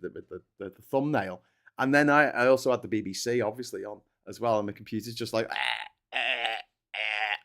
So yeah, if you go on Witchy's live, Orpal, congratulations, for Witchy Goth has hit 1,000 subscribers, which is a milestone, and also allows you to do more things on YouTube, like you can go live at any time and all kinds of stuff. So yeah, it's all good. One Angry Pagan, so congratulations to her. And One Angry Pagan says, I think Starmer actually actively tries to brush away factionalism from his perspective. Laudable but flawed. He's blinded himself to the motives of factions. Maybe, I don't know, but definitely this is Blue Labour. This is the Mandelson, the Morgan McSweeney contingent of the party, and they've all come together to get this guy this job, and there was no need to give it to him in the first place. Like the ambassador that we had was fine. We didn't need a new one. But they were like, hey, this would be a little bit of a, for our fella, even though the guy was dodgy as fuck.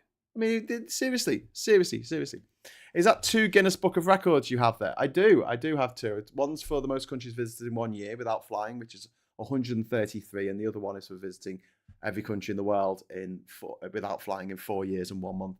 Or 4 years and 31 days, it actually says on the certificate. I've actually got a third, because I was on the Guinness World Record podcast recording it last week, and I did a Guinness World Record as we were recording, which is I mean, I got a badge. I got a badge that says officially amazing. There you go. Guinness World Record officially. You can't even, hang on a sec. Hang on a sec, my friends. Why can't focus? There you go. There you go. Apparently I'm officially amazing. But yeah, that it was a bit of a kind of like, we're gonna do a Guinness World Record attempt, and I'm like, I'm gonna break someone else's record. They're like, no, we're gonna set it, and you can get whatever you like, really, as long as you get over a certain number. It was naming, identifying European capitals by a landmark in a minute, and I did 20, which wasn't even particularly difficult. I'm sure someone in the future will be able to do like 100. They just say and just like run through it so quick it'll be painful. Anyone who's played Sporkle will probably be quite good at that. Okay, so I'm gonna piss off now. It would be fun if we got a confetti release just as Starmer actually resigns, but the universe is not so rewarding in that aspect. Bloody chaotic universe. Oh well, it could happen then. I'm sure we can launch the confetti for something happening in the future. I just don't think that Starmer's going to go over this. He might go after the locals, but they know they're going to get smashed in it. They know they're going to get smashed in the locals. So I think it's just baked in. I will stake my reputation, such that it is, on the fact that Starmer will not be the Prime Minister taking Labour into the next general election. You might have a couple of years to wait, but I pretty much guarantee it. I think that's locked in there. Okay, so I'm gonna piss off now, and the Count of Darkness is just laughing in his cell. So well, he's not, is he? He's not in a cell. He's roaming free. Anyway, I'm over to Witchy. So if you want to go and join Witchy Goth, I just put the link in the chat there. I'll be back tonight at 9 o'clock because I'm never going to stop streaming today by the seams of things. I'm just going to quickly stuff some food in my face between streams. I'll be back at 9 o'clock with Scott, and we'll be talking either about American politics, or we might be talking about mental health, or we might be talking about heavy metal. I don't know. We'll find something to talk about. But until then, I just want to say thank you so much for watching. Hello, good evening, welcome, and goodbye. Oh, I pressed the button and nothing happened. Has that ever happened to you? You pressed the button. I pressed that, but nothing happened. What are you asking? Do not tempt me for a wager. Oh, and what was the question there? Wait, he's out. Is it better to be in the Guinness Book or the Almanac? Is there an Almanac? I don't know. I'm in the Guinness Book of Records in 2016. Page 200 in the margin, which is a bit rich. But in this copy of Ripley's Believe It or Not here for 2015, I got a 2-page spread for my adventures. So, but it turns out that it's the same people owns Guinness World Record and Ripley's Believe It or Not. So there you go. Thanks for the stream, great. Thanks for coming along, Captain Coconut, and you all. And I hope you have a great time, whatever you're doing next. And please, if you can, check out Witchy Goth's live stream, which started a few moments ago. Say hi from me. And in the meantime, I'll just say hello, good evening, welcome, and hopefully it'll work this time. Goodbye. Yay, it worked.